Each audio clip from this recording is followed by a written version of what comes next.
اللهم صل على محمد وآل محمد. اعوذ باللہ من الشیطان اللعین الرجیم. بسم اللہ الرحمن الرحیم. رب اشرح لی صدری ویسر لی امری واحلل عقدۃ من لسانی یفقہوا قولی. ان اللہ وملائکتہ یصلون علی النبی یا ایھا الذین آمنوا صلوا علیہ وسلموا تسلیما.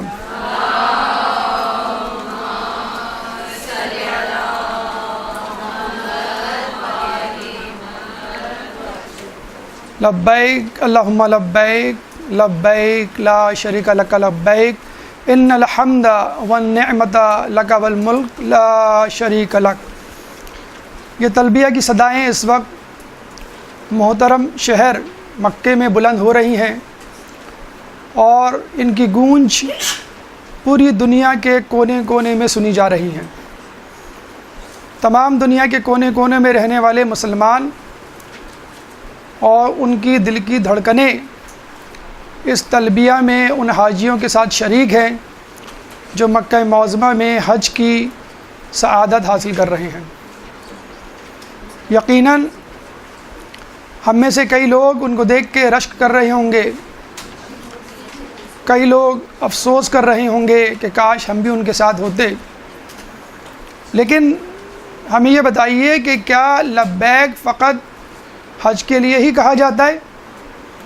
حج کی عبادت تو ایک علامتی عبادت ہے جس میں بہت سارے پیغامات ہیں مختلف قسم کی عبادتوں کو انجام دینے کے. جب حاجی طواف کرتا ہے تو یہ عزم مصمم کرتا ہے کہ میں عمر بھر اللہ کی ذات اس کی رضا کا طواف کروں گا. میں جہاں کہیں بھی ہوں گا میری نظر اللہ کی رضا پر ہوگی. جب ایک حاجی سعی کرتا ہے تو دل میں خیال کرتا ہے کہ اللہ کی رضا حاصل کرنے کے لیے، جنت حاصل کرنے کے لیے میں اسی طرح بھاگ دوڑ کروں گا، چاہے مجھے کتنی ہی کوشش، صعوبت اور آزمائش سے گزرنا پڑے.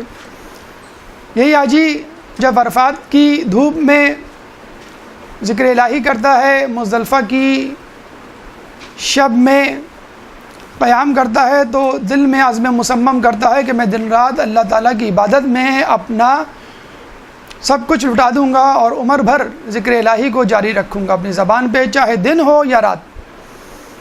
یہی حاجی جمرات میں جب کنکریاں مارتا ہے تو کہتا ہے کہ شیطان اب تک تو میری تجھ سے دشمنی زبان کی حد تک تھی، اب ہاتھ تک بات پہنچ چکی ہے، لڑائی جھگڑے کا وقت آ گیا ہے، جنگ و جدال کی کیفیت ہے، اب واقعتاً تو میرا دشمن ہے اور میں تیرا دشمن. جب حاجی قربانی کرتا ہے تو اللہ سے کہتا ہے کہ اللہ آج میں جانور کی قربانی کر رہا ہوں، کل تیرے لیے اپنی جان کی قربانی کرنے کے لیے تیار ہوں گا. اگر آپ سے کوئی پوچھے کہ یہ تو عملی اسباق ہیں، کوئی ڈاکیومنٹری پروف ہے آپ کے پاس، کوئی ایسی دستاویز ہے آپ کے پاس کہ جس کے بارے میں آپ کہہ سکیں کہ جس میں اسلامی تعلیمات کا مجموعہ ہو، خلاصہ ہو، جس طرح آپ نے کہا کہ حج کی عبادت تعلیمات اسلامی کا نچوڑ ہے، حج کے ارکان اسلامی تعلیمات کے مختلف پہلوؤں پہ روشنی ڈالتے ہوئے نظر آتے ہیں، تو کیا ایسی تحریری، تقریری بات یا ثبوت موجود ہے تاریخ میں کہ جس کو ہم کہہ سکیں کہ یہ بھی ایک اسلامی تعلیمات کا خلاصہ ہے؟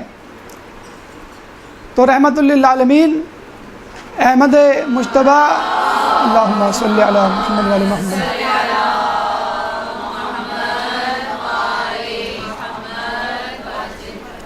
رسول خدا نے حجت الوداع کے موقع پر خطبہ دے کر یہ ثابت کر دیا کہ حج کی تمام تعلیمات کا خلاصہ عملی طور پہ دیکھنا ہو، اسلامی تعلیمات کا خلاصہ عملی طور پہ دیکھنا ہو تو مناسک حج کو دیکھ لو، تحریری اور تقریری صورت میں کسی ڈاکیومنٹ کی صورت میں دیکھنا ہو تو میرا خطبہ حجت الوداع پڑھ لو.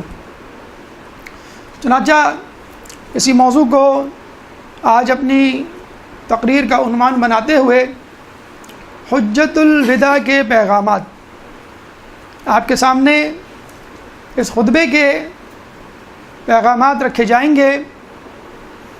اللہ سے دعا ہے کہ ہمیں اس آخری خطبے کے پیغامات کو حاصل کرنے، اس پہ عمل کرنے اور پھر نجات پانے کی توفیق عطا فرمائے۔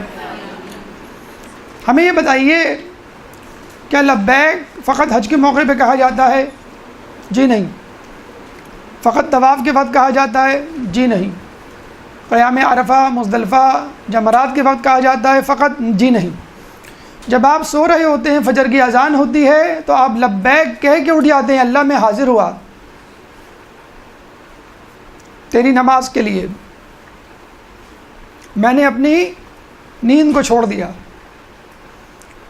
ابھی آپ عرفہ کا روزہ رکھیں گے، افطار کے دسترخوان پہ بیٹھیں گے، لبیک کہتے ہوئے، اللہ آج مجھے کھانا تھا، تو نے کہا کہ روزہ رکھو، میں نے روزہ رکھ لیا۔ ماہ رمضان کے تو رکھتا ہوں، مستحب روزوں میں تیری طرف سبقت کی۔ کسی مومن کو آپ کی مدد کی ضرورت ہوتی ہے، آپ لبیک کہہ کے پہنچ جاتے ہیں۔ کوئی بیمار ہوتا ہے، اس کی تیمارداری کے لیے ہاسپٹل پہنچ جاتے ہیں۔ یہ کیا ہے؟ لبیک کہنا، نیکی کی طرف اور اللہ کے حضور حاضری دینا۔ تلبیہ یا لبیک یہی ہے کہ انسان اس جگہ پہنچ جائے لبیک کہتا ہوا کہ جہاں اس کی ضرورت ہے، جہاں اس کو کوئی وظیفہ انجام دینا ہے، جہاں کوئی واجب اس کا انتظار کر رہا ہے۔ آپ کی تمام عمر تلبیہ کی نظر ہو جانی چاہیے۔ آپ کا ہر وقت کا وظیفہ لبیک ہونا چاہیے۔ جب آپ لبیک کہیں گے تو انشاءاللہ ٹی وی کے آگے موسیقی نہیں سنیں گے۔ جب آپ لبیک کہیں گے ہر وقت تو غیبت نہیں کریں گے۔ جب آپ لبیک کہیں گے ہر وقت تو کبھی حرام کام نہیں کریں گے، حرام کمائی سے اپنا پیٹ نہیں بھریں گے۔ چنانچہ خطبہ حجت الوداع ہمارے لیے ایک بہت اہم خطبہ، ویسے بھی آج کل شارٹ کٹس اور فاسٹ ٹریک کا زمانہ ہے، ہر انسان چاہتا ہے کہ ڈگری کی جگہ ڈپلومہ مل جائے، تقریر کی بجائے ٹپس مل جائے۔ تو اگر کسی کے پاس فرصت نہیں ہے تعلیمات اسلامی کو پڑھنے کی تو خطبہ حجت الوداع پڑھ لے، جس میں تمام احکامات کو خلاصے کے طور پہ رسول اللہ نے ایک نٹ شیل میں بند کر دیا۔ رسول اللہ نے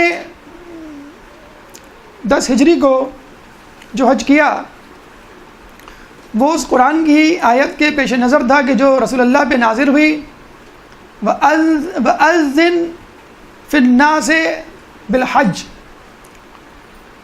لوگوں کو حج کے لیے پکارو اور اس کے واسطے بلاؤ کہ وہ دور دراز سے پیدل یا سواری پر حاضر ہو جائیں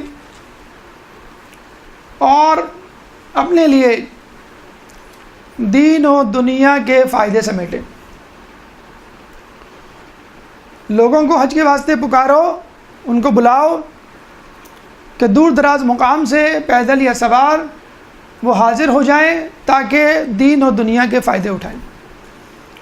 یہ ہے اللہ تعالیٰ کی خوشخبری کہ جو اس حج کے لیے آئے گا، چاہے جیسے ہی وسائل ہوں، کوشش کر لے تھوڑی سی، زیادہ پیسے ہوں، 12 لاکھ کا پیکج ہو، کم پیسے ہوں، 3 لاکھ کا پیکج ہو، کوئی بات نہیں، خلوص نیت سے آئے گا تو اللہ تعالیٰ دین بھی دے گا اور دنیا بھی دے گا۔ اس دنیا کی زندگی میں بھی فائدہ اور آخرت کی زندگی میں بھی فائدہ۔ جب جبرائیل یہ آیت لے کے اترے تو رسول اللہ نے منادی کروا دی مدینہ اور اس کے اطراف کہ رسول اللہ حج پہ جا رہے ہیں، کہ جو استطاعت رکھتا ہو رسول کے ساتھ آ جائے۔ اور دیکھتے ہی دیکھتے لوگوں کا جمع غفیر، بے شمار تعداد میں لوگوں کی کثرت رسول اللہ کے آس پاس جمع ہو گئی، جن کی تعداد 1 لاکھ سے زیادہ تھی۔ پہلا حج تھا، پہلی نئی عبادت تھی، تو لوگ اشتیاق میں رسول اللہ کی طرف پلٹے، اور ویسے بھی اپنے پرانے شہر جو کہ مکے سے ہجرت کر کے لوگ آئے تھے ان کے لیے اور خوشی کی بات تھی کہ دوبارہ اپنے دیس ملک جانے کو ملے گا۔ رسول اللہ نے بڑے اہتمام کے ساتھ سارے ساز و سامان کو آراستہ و پیراستہ کیا، قربانی کے 100 اونٹ اپنے ساتھ لیے۔ مدینے کے قرب و جوار میں جو لوگ یا مسلمان ہجرت کر کے جا چکے تھے، کسی کام سے موجود تھے، ان کو اطلاع کروا دی، مولا علی کو بھی اطلاع کروائی، اس وقت یمن میں تھے، کہ تم جو ہے ڈائریکٹ مکے پہنچ جانا، ہم حج کے لیے نکل رہے ہیں۔ تو مولا علی نے رسول اللہ کو ڈائریکٹ مکے میں جوائن کیا۔ رسول اللہ مسجد شجرہ میں احرام باندھتے ہیں، اور اس کے بعد تلبیہ کہتے ہوئے لبیک اللہم لبیک لبیک لا شریک لک لبیک ان الحمد والنعمت لک والملک لا شریک لک کہتے ہوئے بیت اللہ کی طرف روانہ ہوتے ہیں، طواف کرتے ہیں۔ اس کے بعد عرفات کے میدان کی طرف مشعر الحرام جب پہنچتے ہیں تو لوگ یہ خیال کرتے ہیں کہ رسول رک جائیں گے۔ کیوں؟ ساکنان حرم قریش کے لوگ یہ زعم کیا کرتے تھے کہ ہم اس شہر کے لوگ ہیں، اس شہر سے باہر نہیں جائیں گے۔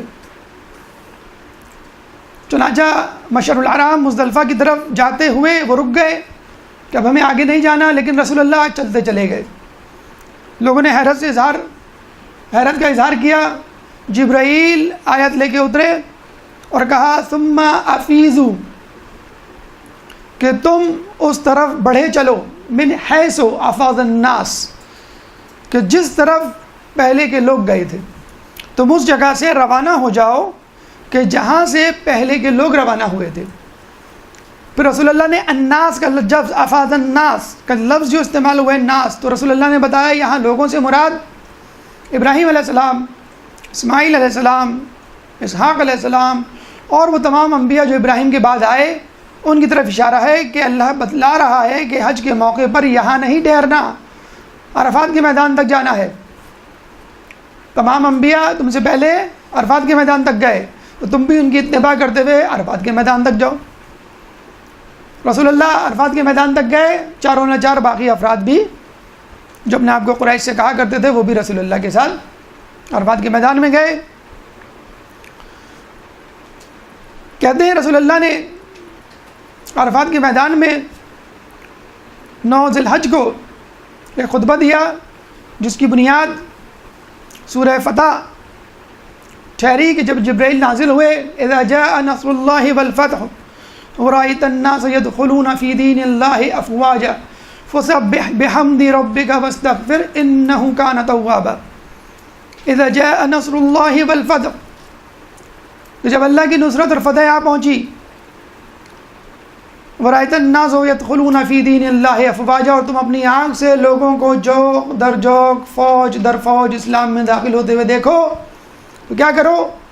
فسبح بحمد ربک واستغفر، بس تم اللہ تعالیٰ کی تسبیح کرو اور استغفار کرو، انہ کان توابا، بے شک اللہ معاف کرنے والا ہے۔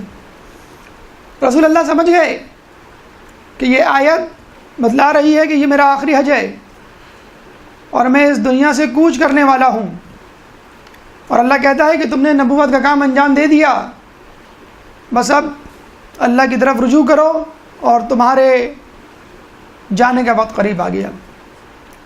چنانچہ رسول اللہ نے عرفات کے میدان میں ایک تاریخی خطبہ دیا جسے خطبہ حجۃ الوداع کہا جاتا ہے، جس میں تمام اسلامی تعلیمات کا نچوڑ تھا۔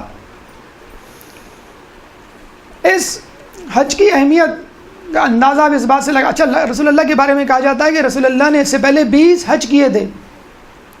حیات القلوب کی روایت میں ہے کہ 20 حج کر چکے تھے، لیکن یہ حج اس آیت کے اترنے کے بعد، عمومی طور پہ حج کے فرض کرنے کے بعد رسول اللہ نے اس انداز سے کیا جس طرح کرنا چاہیے لوگوں کو بتلانے کے لیے، ورنہ اس سے پہلے رسول اللہ بحیثیت نبی حج کرتے ہوئے آئے تھے، اس طرح پہلے سے حج نمازیں پڑھتے ہوئے آئے تھے، اس طرح حج بھی۔ رسول اللہ نے حج کا اتنا اہتمام کیا کہ حج کی قربانی کے لیے کتنے اونٹ لیے؟ 100 اونٹ لیے۔ حاجی کتنے اونٹ لیتے ہیں؟ ایک بس 100 اونٹ لیے اور پھر لوگوں کو کہا کہ جو اپنا قربانی کا جانور نہیں لایا وہ اپنے حج کو عمرے سے بدل دے. وہاں پہ اعلان کر چکے تھے کہ کیا کیا چیزیں لے کے جانی ہیں. اگر کوئی نہیں لایا تو وہ اپنا حج عمرے سے بدل دے. اے رسول اللہ آپ سے ایک سوال, آپ تو ہر چیز میں شیئر کیا کرتے تھے, کھانا ہو, کسی کی ضرورت ہو, سواری پہ بٹھا لیا کرتے تھے, اپنے ساتھ دسترخوان پہ بٹھا لیا کرتے تھے, بلکہ اپنے گھر میں جو کچھ موجود ہو نکال کے دے لیا کرتے تھے. یہ 100 اونٹ سارے کے سارے آپ کے اہتمام کا اظہار تھا کہ دیکھو اتنا اہم موقع ہے تو پورے اہتمام کے ساتھ جتنا خرچ کر سکتے ہو اس پہ خرچ کرو اور حج کے لیے آؤ. تو جس کے پاس جانور نہیں وہ اپنا حج عمرے سے بدل لے. علی کی طرف پلٹے, علی تمہارا جانور کہاں؟ علی نے کہا علی رسول اللہ میرے پاس کوئی جانور نہیں. ہجرت مدینہ کے موقع پر رسول اللہ نے سب کو ایک دوسرے کا بھائی بنا دیا. علی آئے, علی میرا بھائی کہاں؟ انت اخی فی الدنیا والآخرہ.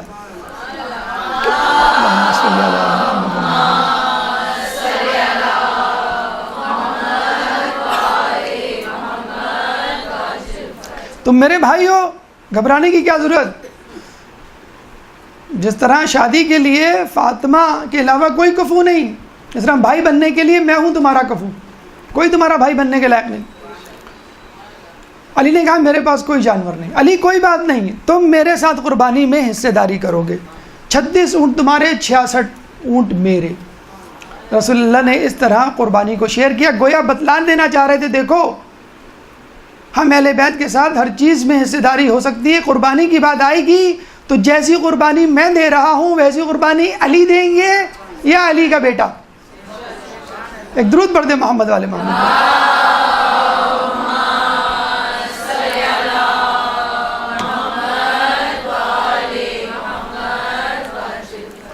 رسول اللہ نے سورہ فتح کے نازل ہونے کے بعد خطبہ دیا, لوگوں کو مخاطب کیا, تعلیمات اسلامی کا خلاصہ آپ کے سامنے پیش کیا. رسول اللہ نے بہت ساری باتوں کا تذکرہ کیا. یہاں پہ ہم 10 باتیں, 10 نکات پیغامات کی صورت میں آپ کے سامنے پیش کرنا چاہتے ہیں. پہلا پیغام حجت الوداع کا, خون کی حرمت, یعنی قتل کتنا بڑا گناہ ہے, اس کے کیا نقصانات ہیں یا کیا اثرات ہیں.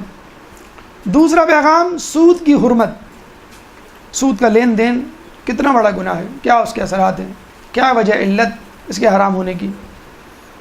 تیسرا پیغام اسلامی مہینوں کی اہمیت اور حرمت.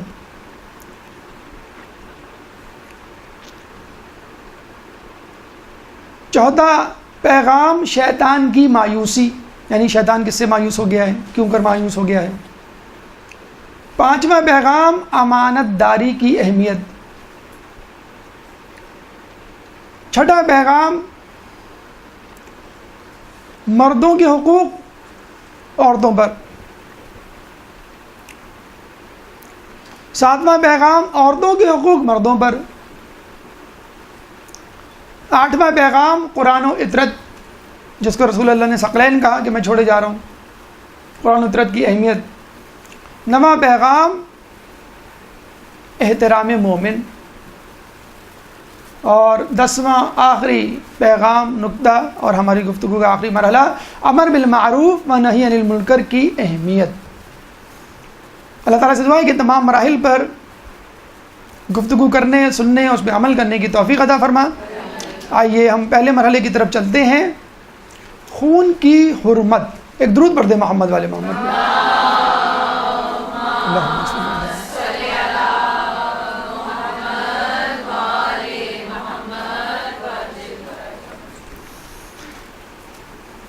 رسول اللہ نے فرمایا زمانہ جاہلیت میں جتنے بھی قتل ہوئے ان کا قصاص باطل ہے, یعنی اب ان کا قصاص نہیں لیا جائے گا. اور سب سے پہلے میں اپنے خاندان کے قتل یعنی حارث بن ربیعہ کے قتل کا قصاص معاف کرتا ہوں.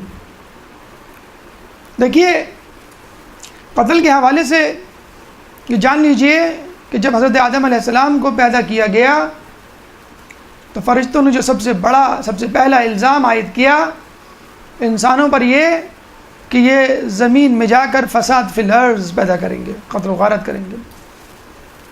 اور ابراہیم علیہ السلام آدم علیہ السلام دنیا میں آئے نہیں، ان کے بیٹے نے دنیا ارض کا پہلا قتل کر ڈالا، قابیل نے حابیل کو قتل کر ڈالا.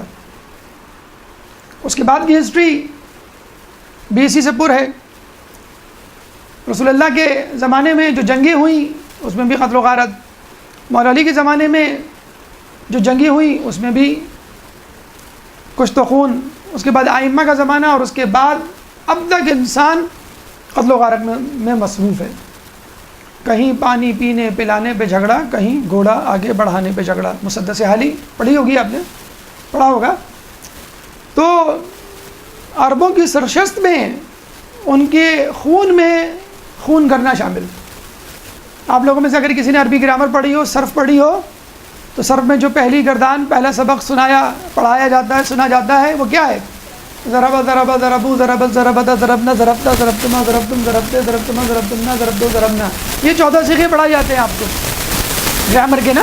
اس نے مارا، اس ایک مرد نے مارا، ان دو مردوں نے مارا، ان دو مردوں نے مارا، اس ایک عورت نے مارا، اس کو مارا. یہ تذکرہ نہیں کرتے. ان دو عورتوں نے مارا، ان سب عورتوں نے مارا. تو لوگ کہتے ہیں کہ یہ ضربہ کی گردان کیوں؟ کسی اور چیز کی گردان ہو جاتی. گرامر میں کوئی اور رول دے دیتے، اس نے کھایا، ان سب نے کھایا، وہ گیا، وہ سب گئے، اس نے پڑھا، ان سب نے پڑھا. اس طرح کی کوئی اگزامپل جس طرح ہم انگلش کے سینٹینسز بناتے ہیں، کہیں گے بھائی کیا کریں، عربوں کی سرشست میں شامل ہے لڑنا جھگڑنا. تو یہ انسان کی فطرت میں بھی ہے اور عربوں کی سرشست میں بھی. یہ الگ بات ہے کہ یہ جو شجاعت اور بہادری کا جذبہ ہے اگر صحیح سمت میں موڑ دیا جائے جہاد کی صورت میں تو دنیا میں بھی کام آئے اور آخرت میں بھی کام آئے گا. اچھا کیا یہ لڑنا اچھا امام کے ظہور کی علامتوں سے بھی ایک علامت ہے کہ کوفے میں شدید قتل و غارت ہوگا. آپ دیکھ لیجیے یہ داعش آئسس یہ جو ایکسٹریمسٹ ہیں وہ عراق میں ہی اپنا گڑھ بنائے ہوئے ہیں. آئے دن قاسمین بغداد میں بم دھماکوں کی خبر آتی رہتی ہے، سامرہ میں قبضے کی اور پھر چھڑانے کی خبریں آتی رہتی ہیں. اچھا کیا یہ قتل و غارت صرف مسلمانوں سے منسوب ہے؟ یہ غلط فہمی ہے. فرسٹ ورلڈ وار کیا مسلمانوں نے کی تھی یا مسلمانوں کے خلاف ہوئی تھی؟ سیکنڈ ورلڈ وار کیا مسلمانوں نے کی تھی؟ مسلمانوں کے خلاف ہوئی تھی. ہولوکاسٹ کیا مسلمانوں کے خلاف ہوا تھا یا مسلمانوں نے کیا تھا؟ کروڑوں کی تعداد میں لوگ قتل ہوئے تھے. First World War, Second World War, Holocaust یا جتنے بھی. تو جو ایکسٹریمسٹ مسلمانوں کو گردانا جاتا ہے کہ وہ قتل و غارت، ٹھیک ہے وہ بھی غلط ہے. ہم تو فقط ایک ایگزامپل دے رہے ہیں. اگر ایک چور ہے تو ایک اس سے بڑا بھی چور ہے. چور کہنے والا خود بہت بڑا چور ہے.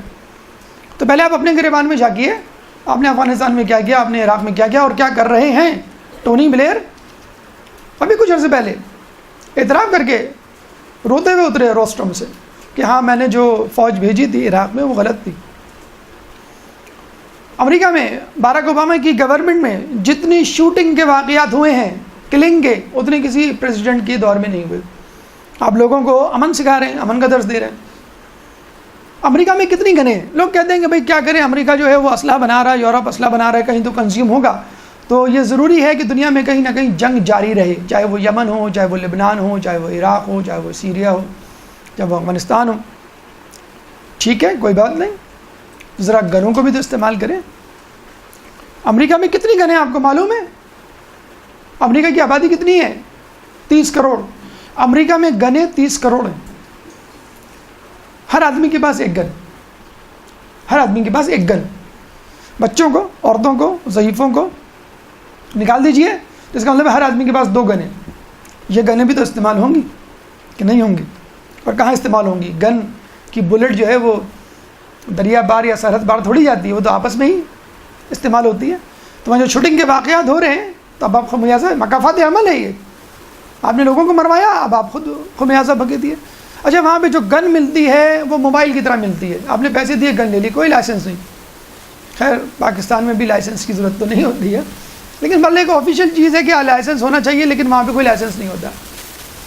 اب باقاعدہ آئے دن یہ خبریں آتی ہیں ورلڈ کپ یا اولمپک یا بیس بال، باسکٹ بال، کہ جو ٹورنامنٹس ہوتے ہیں، گیمز ہوتے ہیں، اس میں نیشنل اینتھم بجایا جاتا ہے امریکہ کا. اکثر کھلاڑیوں کو کیمرہ فوکس کرتا ہے کہ دیکھیں یہ کھلاڑی بیٹھا ہوا ہے، دیکھیں یہ کھلاڑی بیٹھا ہوا ہے، یہ بھی بیٹھا ہوا ہے، اور باقی سب کھڑے ہوئے اینتھم سن رہے ہیں اور ہاتھ یہاں پہ رکھے ہوئے احترام کے ساتھ ان کے سر جھکے ہوئے. ہر گیم میں اب یہ ہونے لگا ہے کہ دو چار بلیکس کھڑے نہیں ہوتے اپنے قومی ترانے کے وقت. لوگوں نے کہا کیوں؟ کہیں گے جب تک امریکہ سے تعصب کا خاتمہ نہیں ہو جاتا. تعصب کیسا؟ کہ کالے کو فوراً آن دا اسپاٹ شوٹ کر دیا جائے اور گورے کو تحقیقات کے بعد بری ذمہ قرار دے دیا جائے. آپ پوری دنیا میں درس دے رہے ہیں امن کا اور ریسزم سے آ رہی دنیا کا. آپ کی جگہ، آپ کے خطے میں ریسزم موجود ہے، تعصب پرستی موجود ہے. تو کچھ تو خون پہلے بھی تھا، ابھی بھی جاری ہے. لیکن اگر آپ اسلام سے پوچھیں، قرآن سے پوچھیں، تو قرآن نے یہ فیصلہ دے دیا کہ جس نے ایک انسان کی جان بچائی گویا اس نے تمام انسانیت کی جان بچائی. اسلام بالکل قطعی طور پہ پسند نہیں کرتا کہ کسی مسلمان کو مارا جائے، قتل کیا جائے، بلکہ زخمی بھی کیا جائے. لیکن ایک بات ہم چلتے چلتے کہیں گے، عورتیں عموماً اپنا دامن جھاڑ لیتی ہیں، صاف کر لیتی ہیں، بھائی کچھ تو خون سے، یہ قتل و غارت سے ہمارا کیا تعلق، یہ تو مردوں کے کرتوت ہیں. لیکن یاد رکھیے کہ قتل و غارت لڑائی جھگڑے سے شروع ہوتی ہے، اور ساس بہو کو کاؤنٹ کریں تو سب سے زیادہ اس قتل و غارت میں حصہ خواتین کا نکلے گا. ایک درود پڑھ دیں محمد والے محمد میں.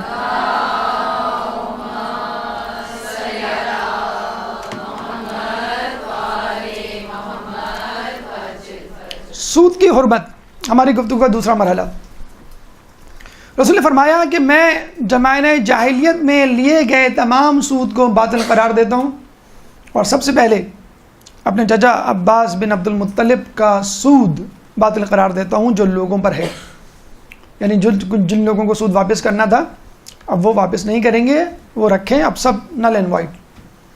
سود کے بارے میں جو احادیث آئی ہیں، اس کی مذمت کے بارے میں، قیامت میں اس کی سزا کے بارے میں، آج کل کے حوالے سے سود جو عام ہو رہا ہے، وجہ حرمت سود، تو آپ پڑھیں تو آپ حیران رہ جائیں کہ سود کا ڈانڈا یا تانے بانے کہاں جا کے ملتے ہیں.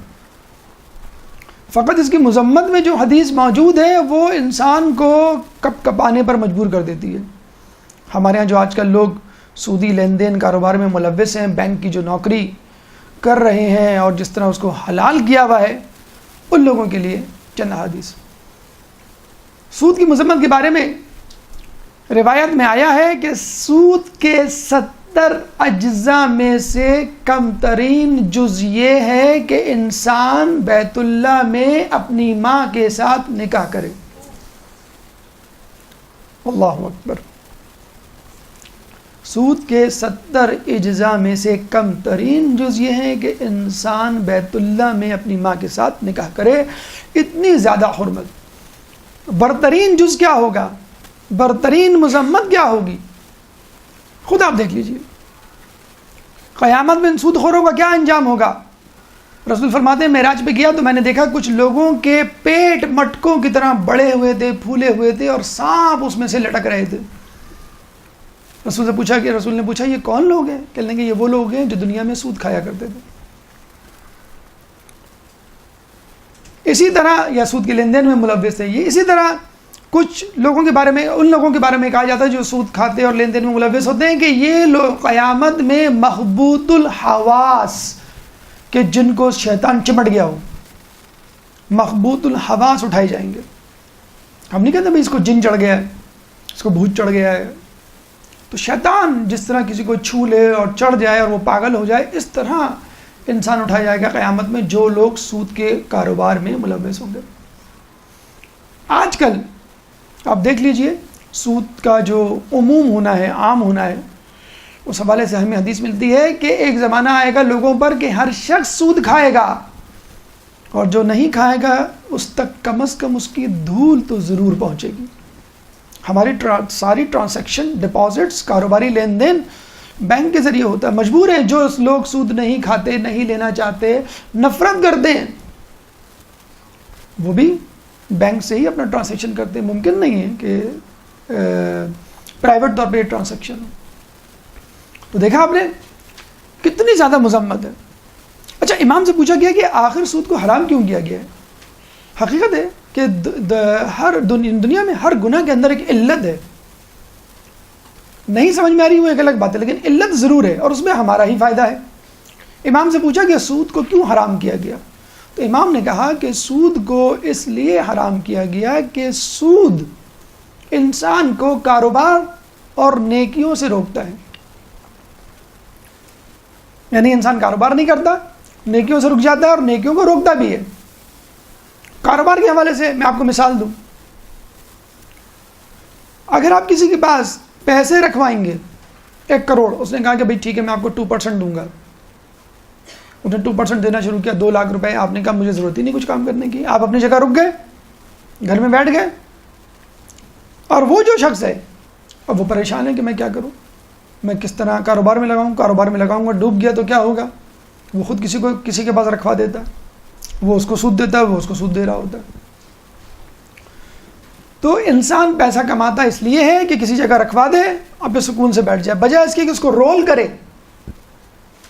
فقہ میں آپ پڑھتے ہیں نا کہ بہتا ہوا پانی پاک ہے اور رکا ہوا پانی نجس ہو سکتا ہے، اور نہ بھی ہو نجس آپ دیکھیں گے کچھ عرصے بعد اس میں مکھی مچھر آ جاتے ہیں، ڈینگی فیور وغیرہ جو پھیل رہا ہے ہمارے یہاں، تو یہ اسٹیگننٹ واٹر کھڑے ہوئے پانی کی وجہ سے پھیلتا ہے. تو سود انسانوں کو کاروبار سے روکتا ہے. امریکہ سب سے بڑا گڑھ سود کا، یہودی کمپنیز وہاں موجود. دنیا کا سب سے مقروض ترین ملک ہے امریکہ. 11 ٹریلین کے قرضے ہیں، 11 ٹریلین کے قرضے. بلین میں 9 زیرو ہوتے اور ٹریلین میں 12 زیرو ہوتے. سب سے زیادہ مقروض ملک ہے، سب سے زیادہ بزنس کرنے والا دنیا میں، یعنی خوشحال بزنس کیا جسے کہتے ہیں کہ اس وقت انویسٹمنٹ موجود ہے، لیکن بزنس نہیں صرف انویسٹمنٹ ہے اس لیے مقروض ہے. دوسری طرف ایران کو لے لیجئے، 20 سال سے پابندی تھی ایران پر، ایک پیسے کا $1 کا مقروض نہیں ہے. ہم لاکھوں ڈالر ہر سال لیتے ہیں امریکہ سے، پھر بھی مقروض.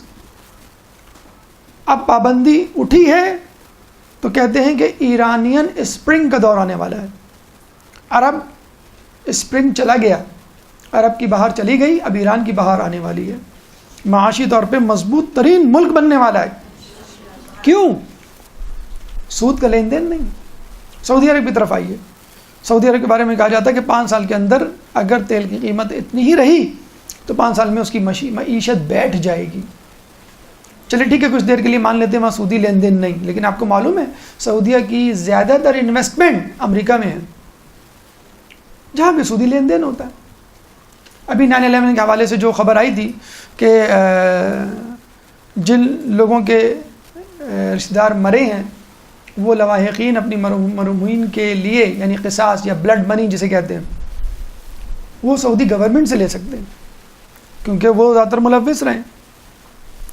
جو یہ بات پہنچی سعودی گورنمنٹ تک، انہوں نے صاف کہا کہ اگر تم لوگوں نے ایسا کیا، یہ بل پاس ہو چکا تھا، لوگوں کہا کہ ٹھیک ہے آپ جائیں لیں. سعودی نے کہا اگر کسی نے لینے کی کوشش کی تو ہم تمام انویسٹمنٹ امریکہ سے نکال لیں گے. کتنی انویسٹمنٹ ہوگی کہ جس کی وجہ سے امریکہ میں تمام خاندانوں کو منع کر دیا گیا کہ ٹھیک ہے آپ بلڈ منی نہ لیں. ایک خاندان نے بلڈ منی نہیں لی. کتنی ہیوج انویسٹمنٹ ہوگی سعودی عرب کی. کیوں تعلقات اچھے؟ اسی وجہ سے کہ انویسٹمنٹ ہے، برٹش گورنمنٹ کی انویسٹمنٹ ہے وہاں پہ. رسول اللہ نے کسی نے رسول اللہ سے پوچھا کہ میں آخرت سے محبت کیسے کروں، تو رسول نے کہا کہ اپنا پیسہ وہاں بھیج دے. انسان جہاں پیسہ بھیجتا ہے وہیں جاتا ہے. دبئی میں بیٹھے ہیں، آپ نے کراچی میں پلاٹ لے لیا، خود بخود کراچی سے محبت ہو جائے گی.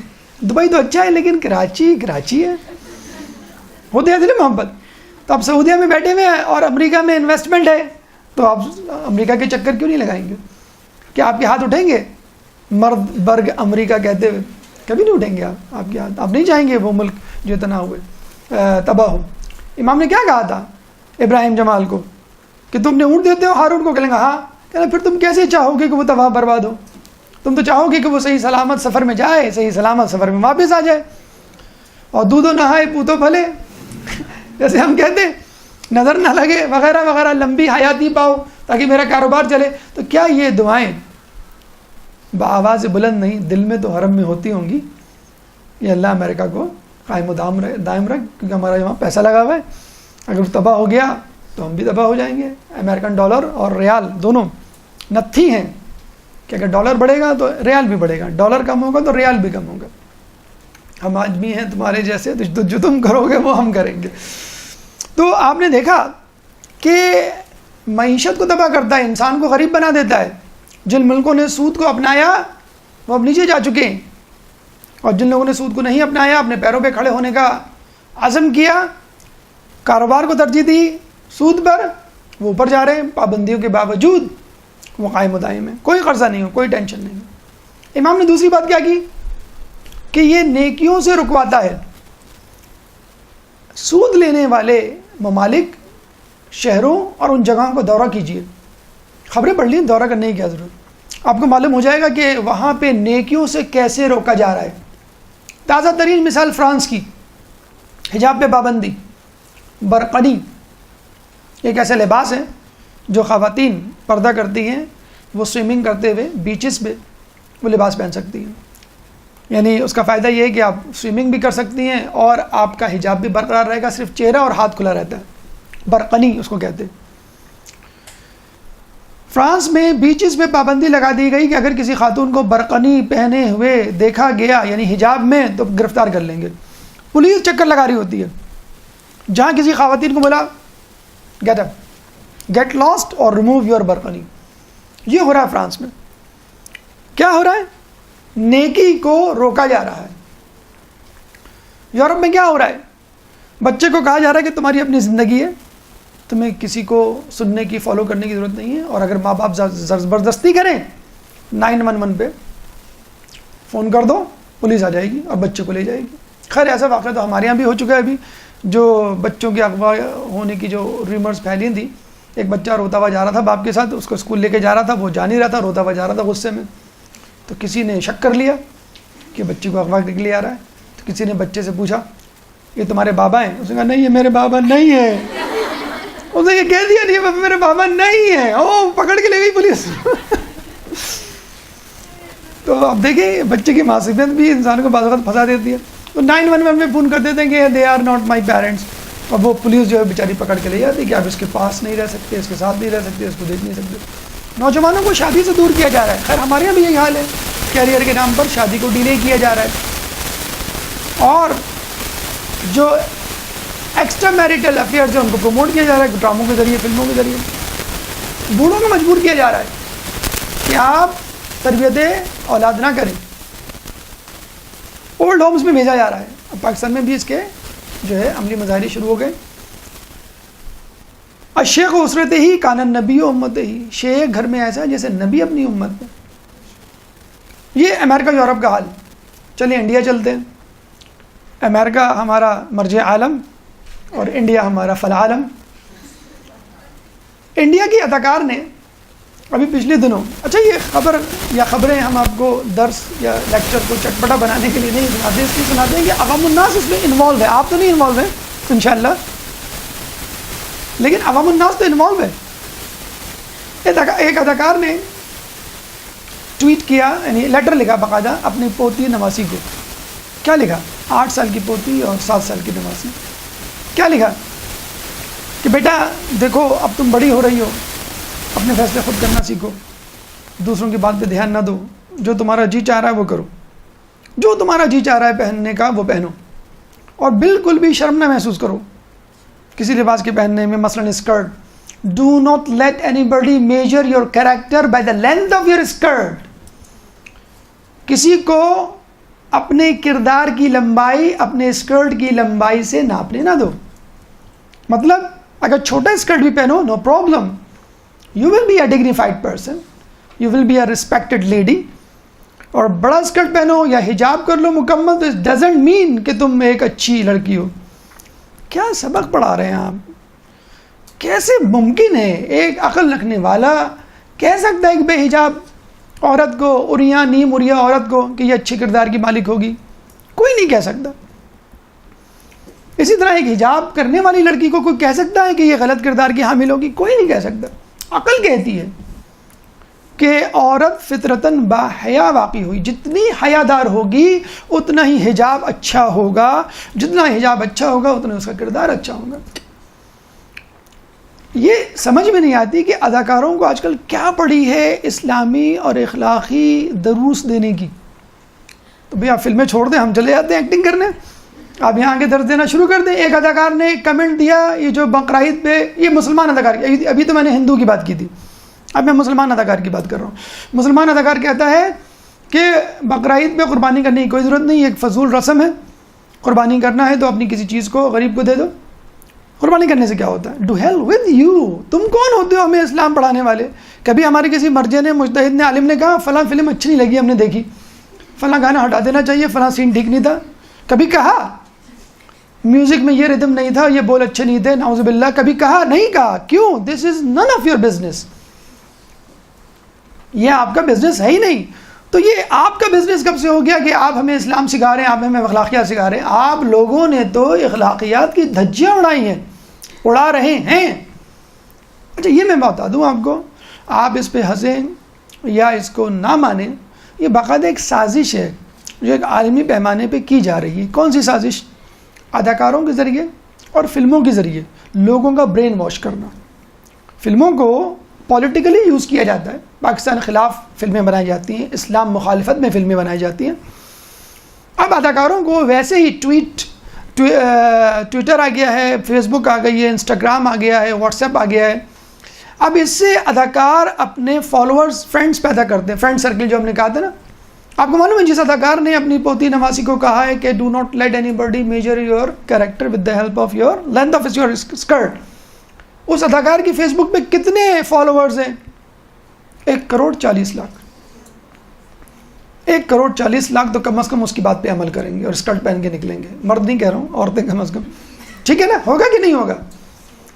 اور اس میں پاکستان کے لوگ بھی شامل ہوں گے جو دیکھ رہے ہیں اس اداکار کو.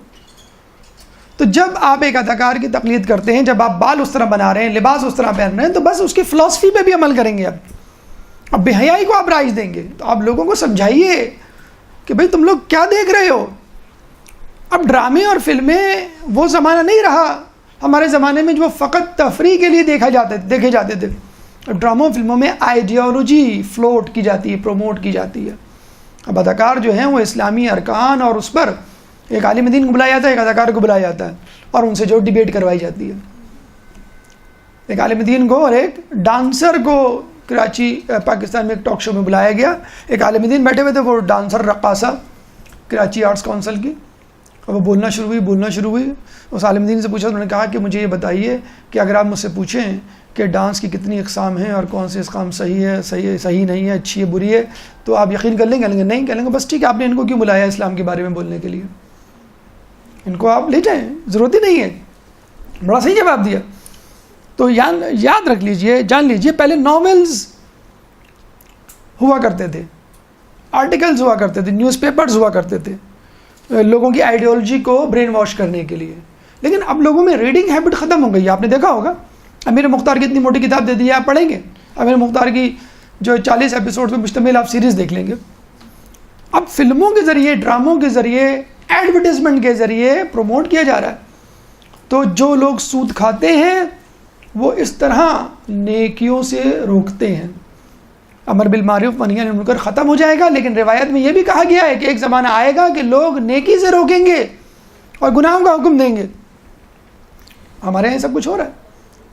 تو خدا را اس ٹی وی کو لات ماریے، فلموں کو خیر آباد کیجیے اور اس اسلام پہ عمل کیجیے کہ جس کو ہیرو ہمارے ائمہ اطہار ہیں، جن کی ہر سنت قابل تقلید ہے.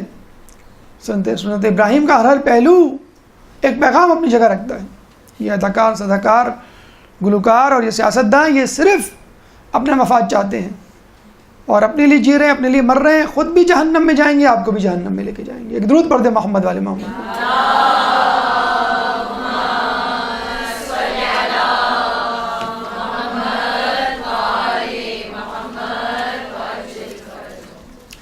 ہماری گفتگو کا چوتھا مرحلہ، تیسرا مرحلہ، اسلامی مہینے. یا اسلامی مہینوں کی اہمیت۔ رسول اللہ نے تیسرے پیغام میں یہ کہا کہ دیکھو لوگوں، اسلامی مہینے یا یہ جو 12 مہینے ہیں یہ اس وقت طے ہو گئے تھے کہ جب دنیا کو تخلیق کیا گیا، اور ان محترم مہینوں کو محترم مہینے رکھو اور ان کی نسی نہ کرو۔ نون سین چھٹی ہے۔ نسی کیا ہے؟ مہینوں کو چینج اوور کر دینا، آگے پیچھے کر دینا۔ عرب اپنے زمانے میں مہینوں کو ایک مہینہ اوپر کر دیا کرتے تھے، یعنی فرض کر لیں رجب جو ہے وہ محترم مہینہ ہے تو اس کو آپ نے اوپر کر دیا، جمادی الثانی میں لے گئے، اب وہ حرام ہو گیا، اور رجب جو ہے وہ حلال ہو گیا اس مہینے میں، اس کے بجائے جو ہے وہ شعبان آ گیا، رجب کی جگہ شعبان آ گیا، وہ حلال مہینہ، اس میں لڑائی کر سکتے ہیں، اور جمادی الثانی کی جگہ رجب آ گیا، اس میں نہیں کر سکتے، حلال مہینہ حرام ہو گیا، حرام مہینہ حلال ہو گیا۔ وہ اپنی کنوینئنس کے لیے کیا کرتے تھے، رسول اللہ نے منع کیا۔ اچھا جب وہ اوپر کیا، ہر سال اوپر کیا کرتے تھے تو ایک ایک مہینہ اوپر چلے جایا کرتا تھا۔ رسول اللہ نے جب حجۃ الوداع کے موقع پر خطبہ دیا تو اتفاق سے محرم کا مہینہ یا تمام مہینے اپنی اپنی جگہ واپس آ چکے تھے۔ ایک ایک مہینہ آپ اوپر کریں ہر مہینے کو ہر سال تو 12 مہینے لگیں گے، تو بالکل وہ وقت تھا کہ جب محرم اپنی جگہ، رجب اپنی جگہ، شعبان اپنی جگہ، ذی الحج اپنی جگہ، رجب ذی الحج محرم، یہ حرام مہینے، اس میں جنگ نہیں ہوگی۔ اور اس سے اندازہ لگا لیجئے کہ جو لوگ یہ کہتے ہیں کہ یہ اسلامی مہینے نہیں ہیں، یہ تو رسول اللہ سے پہلے سے تھے، یعنی کفار نے سجیسٹ کیے تھے، جی نہیں، اگر ایسا تھا تو ہمارے پاس ابراہیم علیہ السلام کی ولادت، عیسیٰ علیہ السلام کی ولادت جو ہم کہتے ہیں تحول الارض کے دن ہے، کیوں ہوتی موجود؟ اس کا مطلب ہے یہ اللہ تعالیٰ کی طرف سے متعین مہینے ہیں۔ کوشش کیجئے خود بھی اپنے بچوں کو بھی اسلامی کیلنڈر، قمری کیلنڈر یاد کروائیے، ڈیٹس یاد کروائیے، ولادت، شہادت، اہم اسلامی واقعہ انہی تاریخوں کے حوالے سے یاد رکھا جاتا ہے اور منایا جاتا ہے۔ کس دن غمگین ہونا ہے، کس دن خوش ہونا ہے، کس دن نیاز ہوگی، کس دن کیک کٹے گا، کس دن جشن ہوگا، کس دن جو ہے وہ ماتم ہوگا، بچوں کو پتہ ہونا چاہیے۔ دوسری بات، اپنی بلوغت کی ڈیٹ بچے کو اسی اسلامی مہینے کے حوالے سے طے کرنی ہے، اپنی اسلامی ڈیٹ اسی حوالے سے، خمس کی ڈیٹ آپ کو اسی مہینے سے طے کرنی ہے۔ خود اپنی برتھ ڈے کوشش کریں اگر آپ مناتے ہیں تو اسلامی مہینے سے منائیں۔ باقاعدہ ویب سائٹ موجود ہے، Islamic calendar to Gregorian calendar, آپ لکھیں گوگل پہ، وہ ویب سائٹ آ جائے گی، اس میں جا کے آپ اپنی برتھ ڈے لکھیں، وہ کنورٹ کر دے گا، ابھی آپ کی برتھ ڈے ہو گئی۔ اگر کوئی بچہ ہے 15 سال کا، 14 سال کا، وہ معلوم کرنا چاہتا ہے ایگزیکٹلی میں کب بالغ ہوں گا، تو آپ اس طرح معلوم کر لیں، اس طرح بچیاں معلوم کر لیں۔ آپ اپنی برتھ ڈے منانا چاہتے ہیں آپ اس طرح منا لیں۔ ہمارے ایک دوست نے اس طرح کیا، انہوں نے اپنی ڈیٹ آف برتھ لکھی، سن لکھا، اسلامی ڈیٹ آئی، پتہ چلا کہ 11ویں امام کا یوم ولادت۔ درود پڑھ دیں محمد والے محمد۔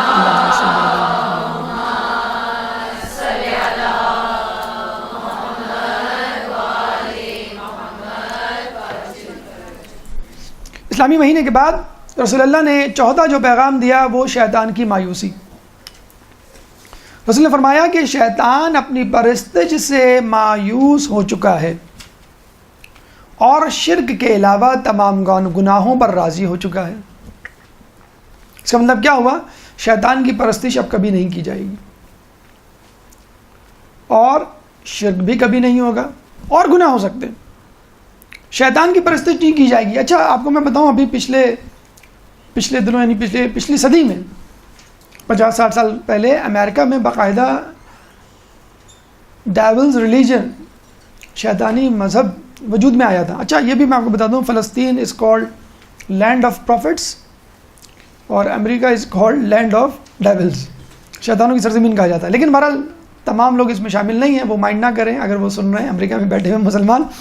لکل فرعون موسیٰ، ہر فرعون کے لیے ایک موسیٰ موجود ہے، تو اگر آپ وہاں موجود ہیں تو وہاں کے فرعونوں کو سبق سکھانے کے لیے اللہ نے آپ کو وہاں بھیجا ہے۔ اگر وہاں پہ رہتے ہوئے اسلام پہ کاربند ہیں تو آپ وہی کام کر رہے ہیں جو موسیٰ علیہ السلام فرعون کے دربار میں کر رہے تھے۔ وہاں پہ ایسی فیملیز بھی موجود ہیں کہ لڑکا جو ہے وہ الیکٹرانک انجینئر ہے، کسی نے کہا اس کے لیے رشتہ چاہیے پاکستان میں، کوئی لڑکی ہے ریلیجیس، انہوں نے کہا بھائی لڑکا ریلیجیس ہے بھی کہ نہیں؟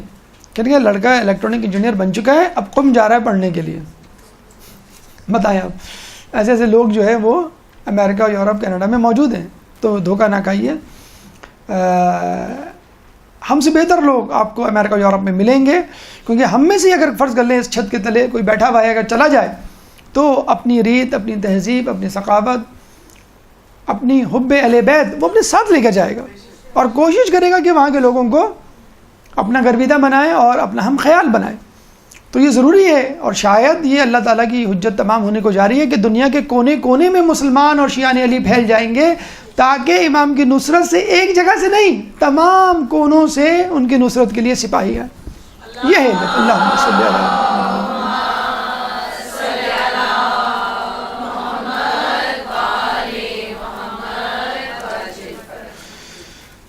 تو شیطان اپنی پرستی سے مایوس ہو چکا ہے، شیطان شرک کے علاوہ تمام گناہوں پہ راضی ہے۔ اس کا مطلب کیا ہوا؟ مسلمان کبھی شرک نہیں کرے گا۔ اب شرک کا پہاڑا پڑھنے والے، اس کا ڈھول پیٹنے والے، وسیلہ یا شفاعت کو شرک کے مترادف قرار دینے والے خود دیکھ لیں کہ جو اتنا پریشان رہتے ہیں وہ کہ مسلمانوں میں شرک پھیل رہا ہے، مسلمانوں میں شرک پھیل رہا ہے۔ رسول نے خود کہہ دیا کہ مسلمانوں میں شرک نہیں ہوگا، ہاں دوسرے گناہوں کے لیے شیطان پوری کوشش کرے گا۔ ایک چھوٹے، اب گناہوں کی لسٹ اگر ہم لکھنے بیٹھ جائیں تو وہ درس اس میں نکل جائے گا۔ ایک چھوٹے سے گناہ، چھوٹا تو گناہ نہیں کہنا چاہیے، لیکن چونکہ اس کو ریائے شرک اصغر کہتے ہیں اس لیے ذہن میں آیا۔ کتنا بڑا گناہ ہے ریاکاری؟ ریاکاری کیا ہے؟ شرک اصغر ہے۔ ابھی بقرعید میں 2 دن باقی ہیں، گلی کوچوں میں کیا نہیں ہو رہا مجھے بتلائیے۔ آپ گھر میں بیٹھے ہوتے ہیں، چھن چھن چھن ٹھک ٹھک ٹھک، چیخ پکار کی آوازیں، کیا ہو رہا ہے؟ گائے کو گھما رہے ہیں۔ آپ نکلتے ہیں دیکھتے ہیں کہ جو ہے وہ جانوروں کی کیٹ واک ہو رہی ہے، فلاں چوراہے پہ سب گائے جمع ہیں۔ کیوں؟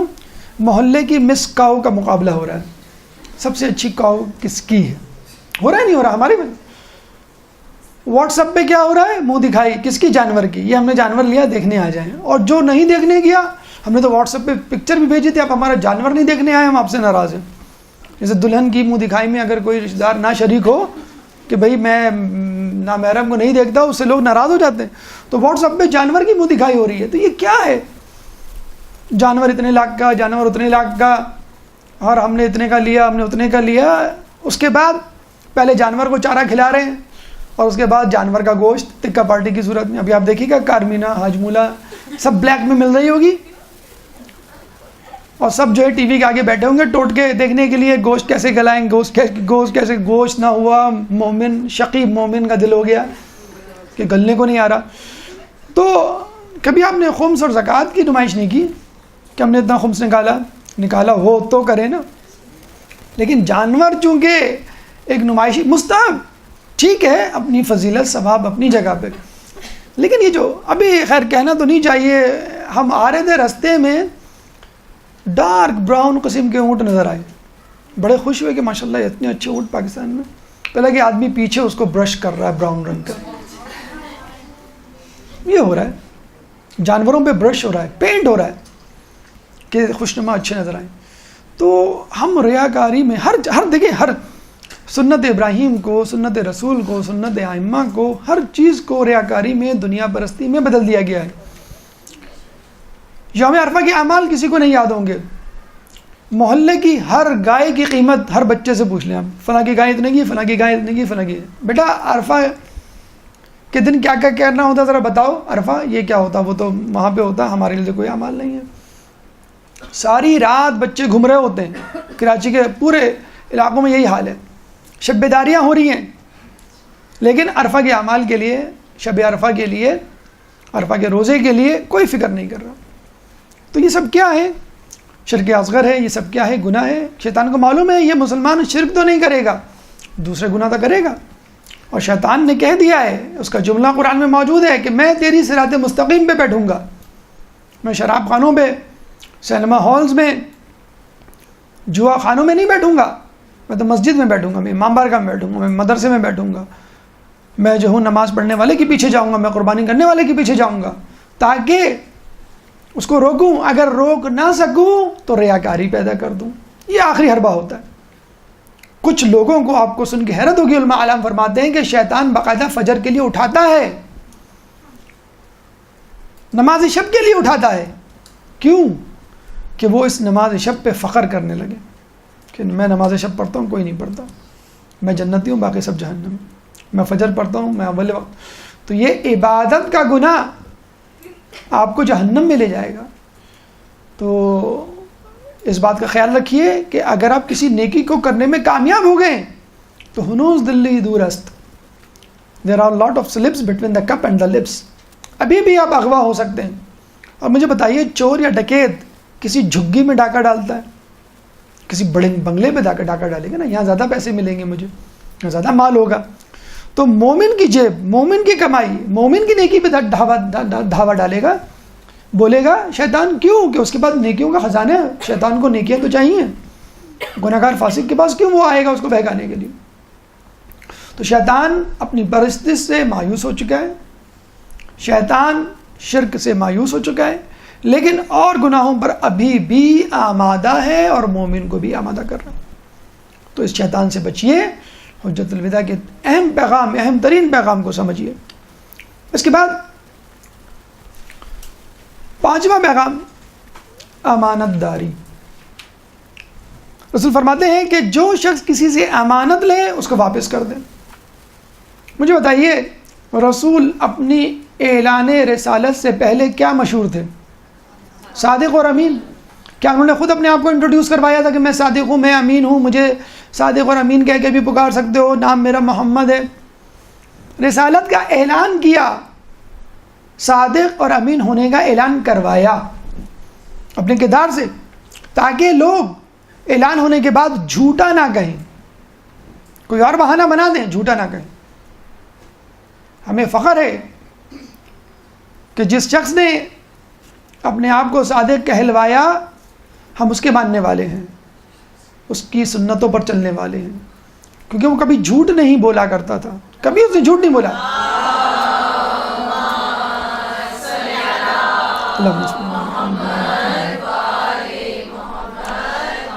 اور اسی طرح ہمیں اس شخص پہ بھی فخر ہے جس نے اپنے آپ کو صادق کہلوایا اور ہم اس کی فقہ کے ماننے والے ہیں. اللہم صلی علی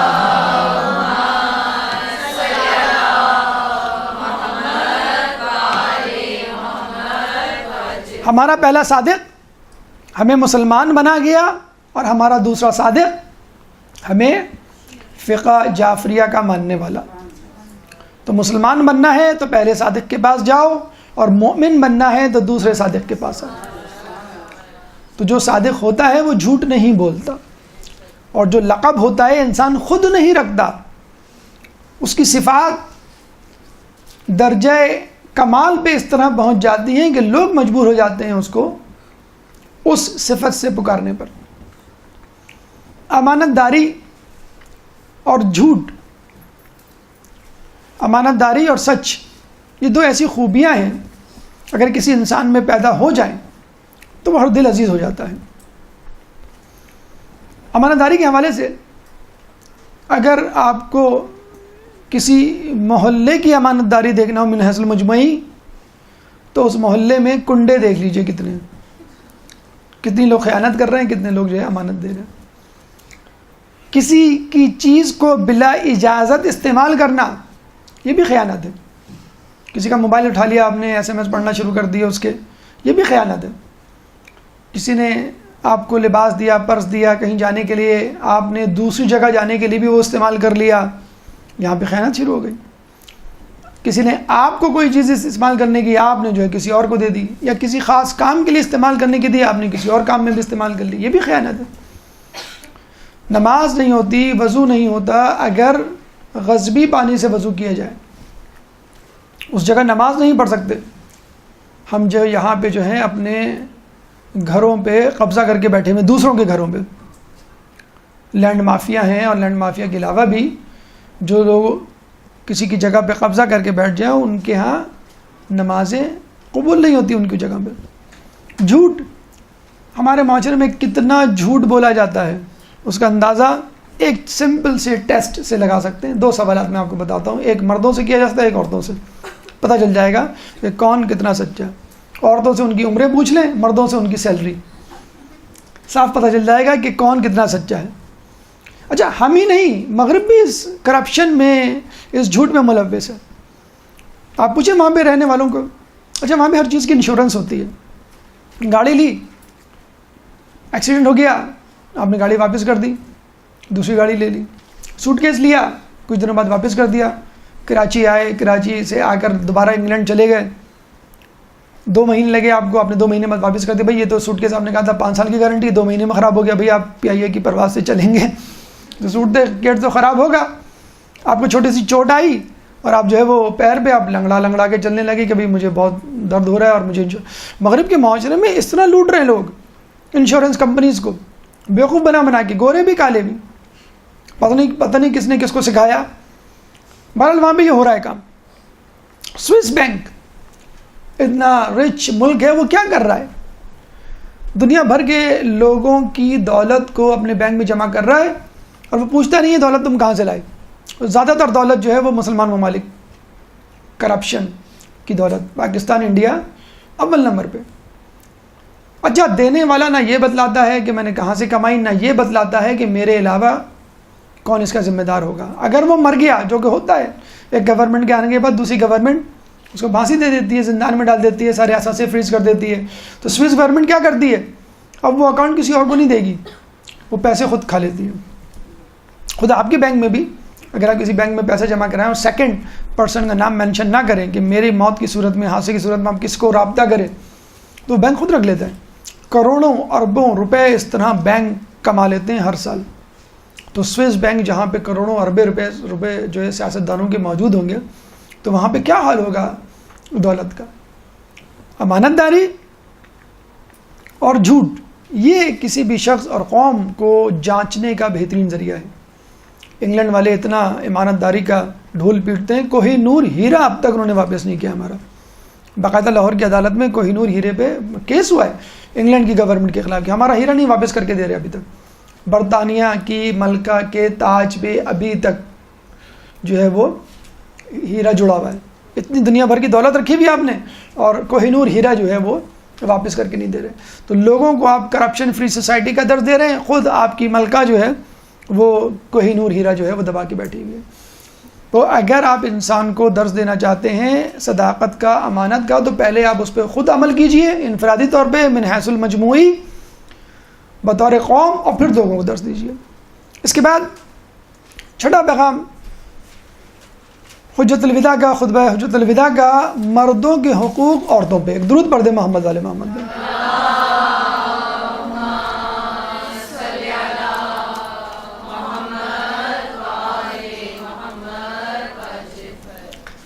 دیکھیے رسول اللہ نے گفتگو کچھ اس طرح کی کہ دیکھو لوگوں، عورتیں تمہارے پاس اللہ کی امانت ہیں، جس طرح تمہارے کچھ حقوق ہیں عورتوں پر، اس طرح عورتوں کے کچھ حقوق ہیں تمہارے پر۔ پھر انہوں نے مردوں کے حقوق بتائے اور عورتوں کے مختصراً، تفصیلات تو دیگر روایات اور آیات میں مل جائے گی آپ کو۔ مردوں کے حقوق عورتوں پر رسول اللہ نے 2 حقوق بتائے: اپنے عزت و ناموس کی حفاظت کرنا اور نیکی کے کام میں اطاعت کرنا۔ دیکھیں ایک فطری بات ہے کہ عورت باحیا ہوتی ہے، چاہے وہ بے دین ہی کیوں نہ ہو، چاہے وہ غیر مسلم ہی کیوں نہ ہو، جہاں پہ حجاب نہیں ہوتا وہاں کی عورت بھی جو ہے وہ باحیا ہوتی ہے۔ یہ ایک فطری اس کی جو ہے وہ جبلت ہے، ایک اللہ نے ودیعت کیا ہے اس میں۔ ابھی جیسے کہ بتلایا گیا آپ کو پچھلے درس میں شاید کہ ابراہیم علیہ السلام جب بی بی سارہ کو لے کے جا رہے تھے تو صندوق میں بند کر کے لے کے گئے وہ، یہ ان کی مردانگی غیرت، مردانہ غیرت تھی، جس نے گوارا نہیں کیا کہ مصر کے حکام جو ہے میری عورت پہ، میری بیوی پہ غلط نگاہ ڈالیں۔ آپ مولا علی جب کوفے میں آتے ہیں تو کیا کہتے ہیں بے پردہ عورتوں کو دیکھ کے، ایک کوفے کے مردوں تمہاری غیرت کو کیا ہوا؟ یہ فطری غیرت ہے، اس کا اسلام سے بھی کوئی تعلق نہیں ہے۔ اسلام نے اس کو مزید سنوار دیا ہے، اس کی علت بتلا دی ہے، اس کے اثرات واضح طور پہ آپ کو سمجھا دیے۔ مرد یہ چاہتا ہے کہ میری عورت با حیا ہو، با عصمت ہو. عورت کی عصمت کے حوالے سے اب جیسے ہم نے تذکرہ کیا کہ جس سوسائٹی میں سود لیا جائے گا وہاں بے حیائی عام ہوگی. مطلب جیسے ہم نے کہا کہ نیکیوں سے روکا جائے گا، اسی طرح شراب پینے والے، سور کا گوشت کھانے والے اور خود ان حرکتوں میں ملوث افراد کہ ہاں اس بے حیائی کو دیکھا جاتا ہے. مثال اگر آپ کو دی جائے، اسرائیل جس کے بارے میں کہا جاتا ہے کہ وہاں پہ ہر سال 500 PhDs پیدا ہوتے ہیں، تعلیم یافتہ ملک ہے نا. اسلامی ممالک کو تو کہہ دیا جاتا ہے آپ لوگ بیکورڈ ہیں، آپ جو ہیں وہ دقیانوسی ہیں، آپ جو ہیں 1400 سال پرانے مذہب پہ عمل کر رہے ہیں، اس لیے آپ کی عورتیں جو ہیں وہ پردے میں ہیں، ان کو پتہ ہی نہیں دنیا میں کیا ہو رہا ہے. آپ کو معلوم ہے کہ اتنا تعلیم یافتہ ہونے کے باوجود اسرائیل کی عورتوں کا کیا حال ہے. ابھی ایک رپورٹ اخبار میں چھپی تھی کہ اسرائیل کی پارلیمنٹ میں جتنی عورتیں ہیں ان سے فرداً انٹرویو لیا گیا کہ آپ اپنے آپ کو کابینہ میں پارلیمنٹ میں کیسا محسوس کرتی ہیں. ہر پارلیمانی ممبر خاتون نے یہ کہا کہ میں اپنے آپ کو اس پارلیمنٹ میں غیر محفوظ تصور کرتی ہوں. کسی ایک نے نہیں کہا کہ دیکھیں نا پارلیمنٹ میں، اچھا ان کے یہاں ہمارے یہاں والا حساب نہیں ہے. ہمارے یہاں تو جو ہے وہ ڈگریاں جعلی بنوا کے جو الیکشن لڑے جاتے ہیں. وہاں بہت PhD ٹائپ کے لوگ جو ہیں وہ ماسٹرز ڈگری کیے ہوئے لوگ الیکشن میں حصہ لیتے ہیں اور آگے آتے ہیں، فقط دولت کی بنیاد پہ نہیں آتے. تو اتنا پڑھا لکھا معاشرہ جہاں 500 PhDs پیدا ہوتے ہیں، جس کی پارلیمنٹ کی عورت، ہر عورت نے کہا، کہتے ہیں ناٹ اے سنگل وومن جس نے کہا کہ آئی ایم سیکیورڈ، میں بالکل محفوظ تصور کرتی ہوں. ہر عورت نے کہا کہ یہاں پہ جب یہ چور و چکوں کی بات نہیں کر رہی تھی، وہ سڑکوں چوراہوں پہ گھومنے والے مردوں لچے لفنگوں کی بات نہیں کر رہی تھی.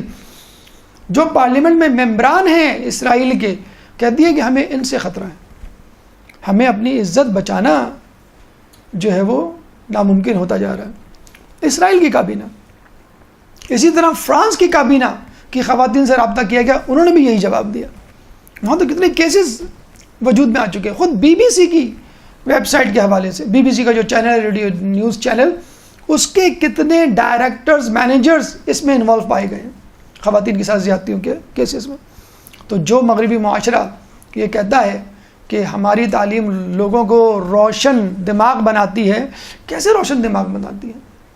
علم و نور، علم تو نور ہے، وہ ہمیں حلال حرام میں تمیز سکھاتا ہے، نیکی اور بدی کی جو ہے وہ فرق کرنے کی توفیق دیتا ہے. کہ یہ آپ کا کیسا معاشرہ اتنا پڑھا لکھا ہونے کے باوجود وہاں پہ جو ہے یہ سب چیزیں جاری ہیں. باقاعدہ امریکہ میں ایک تنظیم بنی کہ جس تنظیم میں یہ فیصلہ کیا کہ ہم باقاعدہ خفیہ ویڈیوز بنائیں گے چوراہوں پر، سڑکوں پر، کہ جن خواتین کو چھیڑا جاتا ہے. 26 ممالک میں اب اس تنظیم کے دفتر موجود ہیں. جب انہوں نے ویڈیوز بنائی تو پوری نیو یارک میں چھاپے پڑنے شروع ہو گئے، جس طرح یہاں رینجرز کے چھاپے پڑتے ہیں پولیٹیکل. وہاں پہ کیوں چھاپے پڑنے شروع ہو گئے؟ انہوں نے فلاں عورت کو فلاں جگہ پہ چھیڑا تھا، وسل بجائی تھی، یا جو ہے وہ کمنٹس پاس کیے تھے. تو یہ نیو یارک جیسے شہر میں، جس کو آپ کہتے ہیں پڑھا لکھا ملک ہے، پڑھا لکھا شہر ہے، وہاں یہ سب کچھ ہو رہا ہے. تو اس کا مطلب کیا ہوا کہ اسلامی تعلیمات انسان کو متقی پرہیزگار بناتی ہے، عورت کو باحیا بناتی ہے، اور مرد کو اپنی نگاہیں کنٹرول کرنے کی توفیق دیتی ہے، اور وہ باہر کی عورتوں کو بھی ایسا ہی سمجھتا ہے جس طرح کہ اپنی گھر کی عورتوں کو سمجھتا ہے. ایک درود پڑھ دیں محمد والے محمد.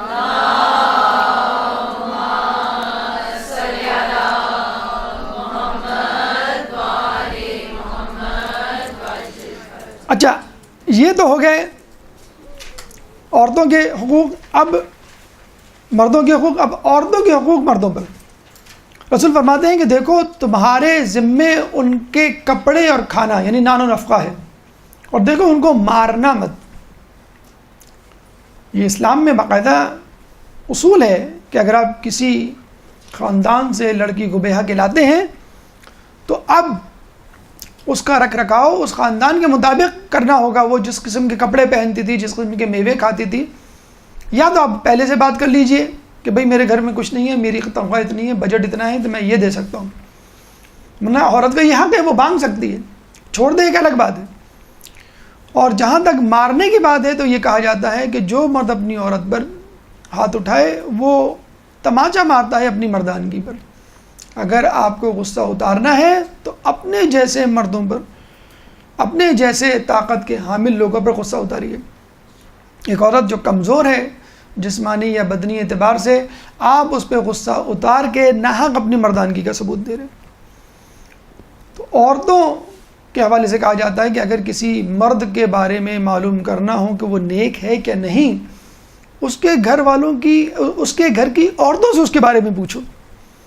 یہ بالکل فیکٹ بات ہے۔ اگر انسان حقیقت میں نیک ہوگا تو وہ ان لوگوں سے بھی نیکی کا برتاؤ کرے گا جو اس کے ماتحتین ہیں، جن سے اگر وہ نیکی نہ بھی کرے تو کوئی فرق نہیں پڑتا۔ احسان اور نیکی کے بارے میں کہا جاتا ہے کہ اصل احسان یا نیکی وہ ہے کہ تم اس سے کرو جس سے کسی بدلے کی توقع نہ ہو۔ دوستوں سے تو آپ ہنس کے بات کریں گے، دوستوں سے تو آپ نیکی کریں گے، لیکن گھر والوں سے نیکی کر کے آپ کو معلوم ہے ریٹرن تو ملنا نہیں کہ میں نیکی کیوں کروں، کیوں میں پولائٹنس یا اخلاق کچھ کا جو ہے وہ پولائٹنس کا یا اخلاق کا یا مظاہرہ کروں۔ تو مردوں کو چاہیے اپنا کرائٹیریا، اپنے اخلاق کا کرائٹیریا اپنی عورتوں کو بنائیں۔ اگر ان کی گھر کی عورتیں ان کے مردوں کی تعریف کرتے ہیں تو یقیناً وہ بھی تعریف کے قابل ہیں۔ اس کے بعد رسول اللہ نے 8واں پیغام جو دیا وہ حرمت کعبہ کے حوالے سے، احترام مومن کے حوالے سے، بلکہ 8واں پیغام تھا قرآن و عطرت۔ انی تارکن فیکم الثقلین کتاب اللہ و عطرتی ما ان تمسکتم لا تضلوا بعدی، کہ میں تمہارے درمیان 2 گراں قدر چیزیں چھوڑ جا رہا ہوں، اگر تم ان سے متمسک ہو گئے تو کبھی گمراہ نہیں ہوگے حتیٰ کہ مجھ سے حوض کوثر پہ ملاقات کیوں نہ کر لو۔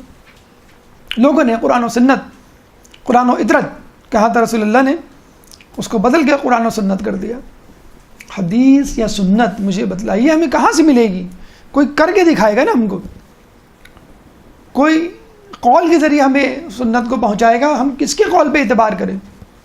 اس کے قول پہ اعتبار کریں جو باعصمت ہے اور کسی گناہ کا مرتکب نہیں ہوا، یا اس پہ اعتبار کریں جو گناہ کا احتمال رکھتا ہے؟ اسی وجہ سے قرآن و عطرت کو چھوڑ کر، یعنی دونوں کو بیک وقت پکڑنا ہے، کسی ایک کو پکڑیں گے تو گمراہ ہو جائیں گے۔ جس نے قرآن کو پکڑا وہ خوارج کہلائے، جس نے فقط حدیث کو پکڑا وہ غالی کہلائے، کیونکہ حدیثیں تو جو ہیں وہ گڑی ہوئی بھی ہیں۔ جب تک ان کو قرآن کے میزان میں نہیں پرکھا جائے گا کیسے پتہ چلے گا کون سی حدیث ٹھیک ہے کون سی حدیث غلط ہے؟ لوگوں کے بنائے ہوئے ایک امام فرماتے ہیں کہ دیکھو اگر میری بتائی ہوئی کوئی بات تمہیں قرآن و سنت کی مخالفت میں لگے تو اس کو دیوار پہ دے مارنا۔ اور اللہ کے بنائے ہوئے امام نے کیا کہا کہ دیکھو میری بتائی ہوئی کوئی بات تمہیں قرآن و سنت قرآن کی مخالفت میں لگے تو اس کو دیوار پہ دے مارنا، اور یہ سمجھ لینا کہ یہ میں نے کہا ہی نہیں۔ ہمارا امام خدا کا بنایا ہوا منتخب نمائندہ کبھی غلطی نہیں کر سکتا، نہ قول میں نہ فعل میں۔ جبکہ سنت کی اگر آپ بات کریں تو سنت کس کے ذریعے پہنچے گی؟ اگر غیر معصوم کے ذریعے پہنچے گی تو اس میں احتمال موجود ہے کہ وہ غلط ہو، من گھڑت ہو، غلو ہو، کوئی امتزاج ہو، کوئی ملاوٹ ہو، اور اگر معصوم کے ذریعے پہنچے گی تو اس میں کسی قسم کا احتمال یا شک و شبے کی گنجائش نہیں ہوگی۔ درود پڑھ دیں محمد والے محمد۔ اللہم صلی علی محمد۔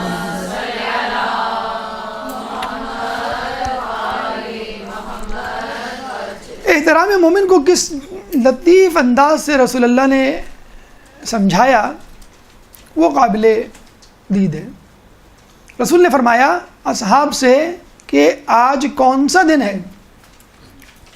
لوگوں نے کہا آج محترم دن ہے۔ رسول نے کہا یہ کون سا مہینہ ہے؟ لوگوں نے کہا یہ محترم مہینہ ہے۔ رسول نے کہا کہ یہ کون سی جگہ ہے یا شہر ہے؟ تو لوگوں نے کہا یہ محترم شہر ہے۔ رسول نے کہا کہ جان لو کہ تمہاری یا ایک مومن کی جان و مال دوسری مومن کی جان و مال دوسری مومن کے لیے حرام ہے۔ یعنی کسی کی جان، کسی کا مال دوسرے کے لیے حرام ہے، نہ اس کی جان لے سکتا ہے نہ جو ہے اس کا مال لے سکتا ہے۔ آپ دیکھ لیجئے ہمارے معاشرے میں بہت افسوس کے ساتھ کہنا پڑتا ہے، ایک چھوٹی سی بات ہے، کہنے کو بہت چھوٹی لگتی ہے لیکن اتنا زیادہ ہمارے معاشرے میں رائج ہو چکی ہے کہ باقاعدہ لوگ نفسیاتی مریض بنتے جا رہے ہیں۔ کیا؟ ایک دوسرے کا مذاق اڑانا، جملے بازی، طنز، تنقید، خامی.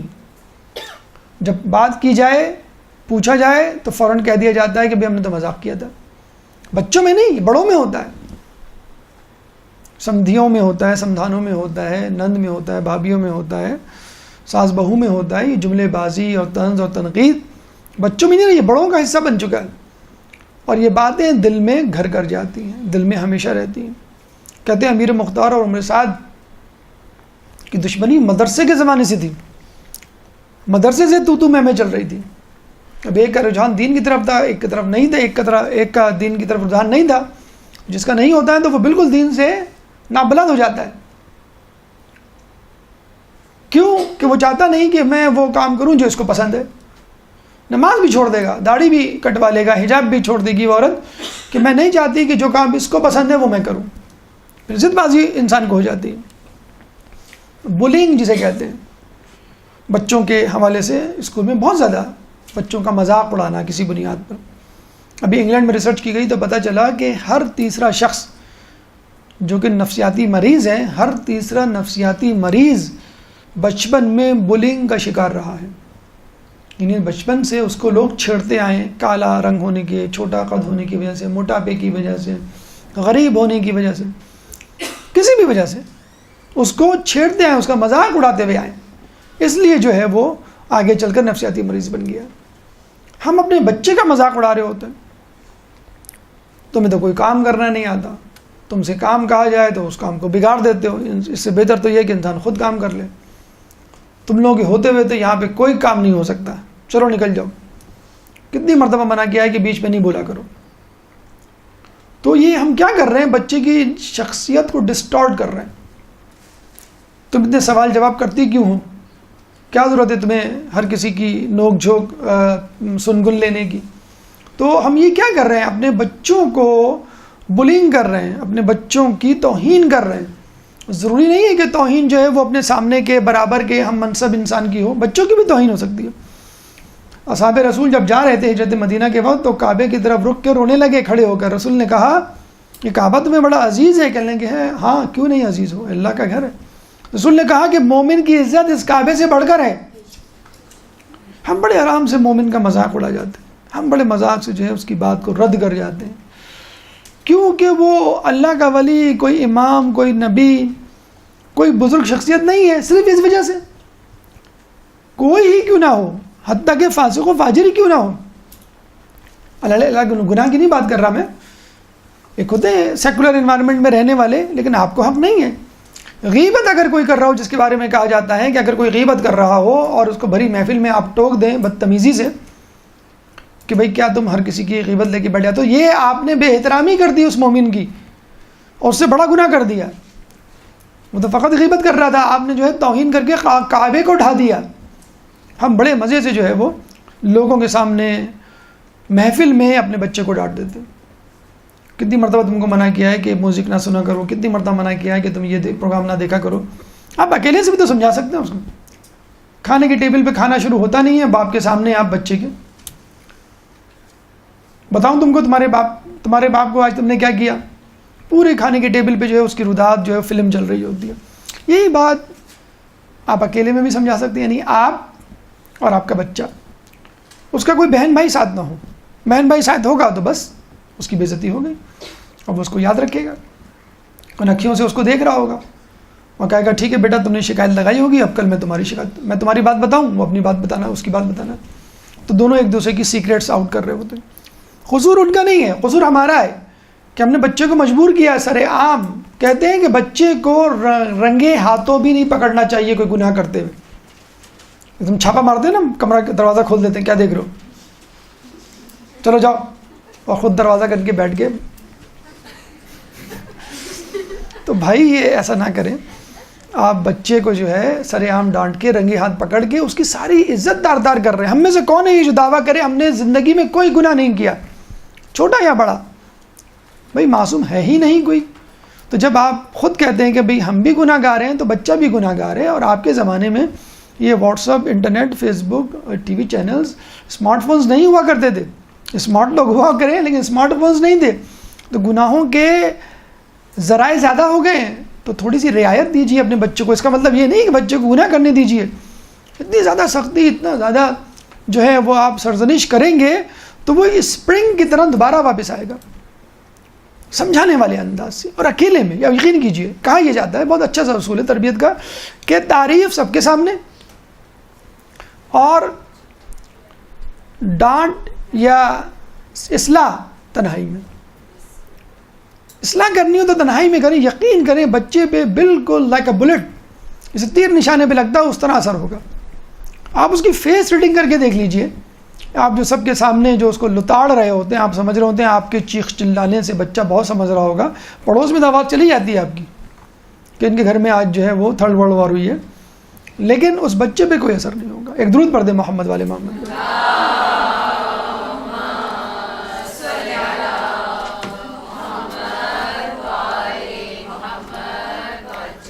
10واں اور آخری مرحلہ امر بالمعروف و نہی عن المنکر. رسول اللہ نے کہا کہ دیکھو جو لوگ موجود ہیں وہ لوگ ان لوگوں تک میرا پیغام پہنچا دیں کہ جو نہیں موجود، کیونکہ میرے بعد کوئی نبی نہیں آئے گا. کتنا بڑا اسٹیٹس دیا ہے، کتنی عزت دی ہے، وجہ بتلا دی کہ جو لوگ موجود ہیں وہ ان لوگوں تک میرا پیغام پہنچا دیں کہ جو موجود نہیں ہے، کیونکہ میرے بعد کوئی نبی نہیں ہوگا. اس کا مطلب کیا ہوا؟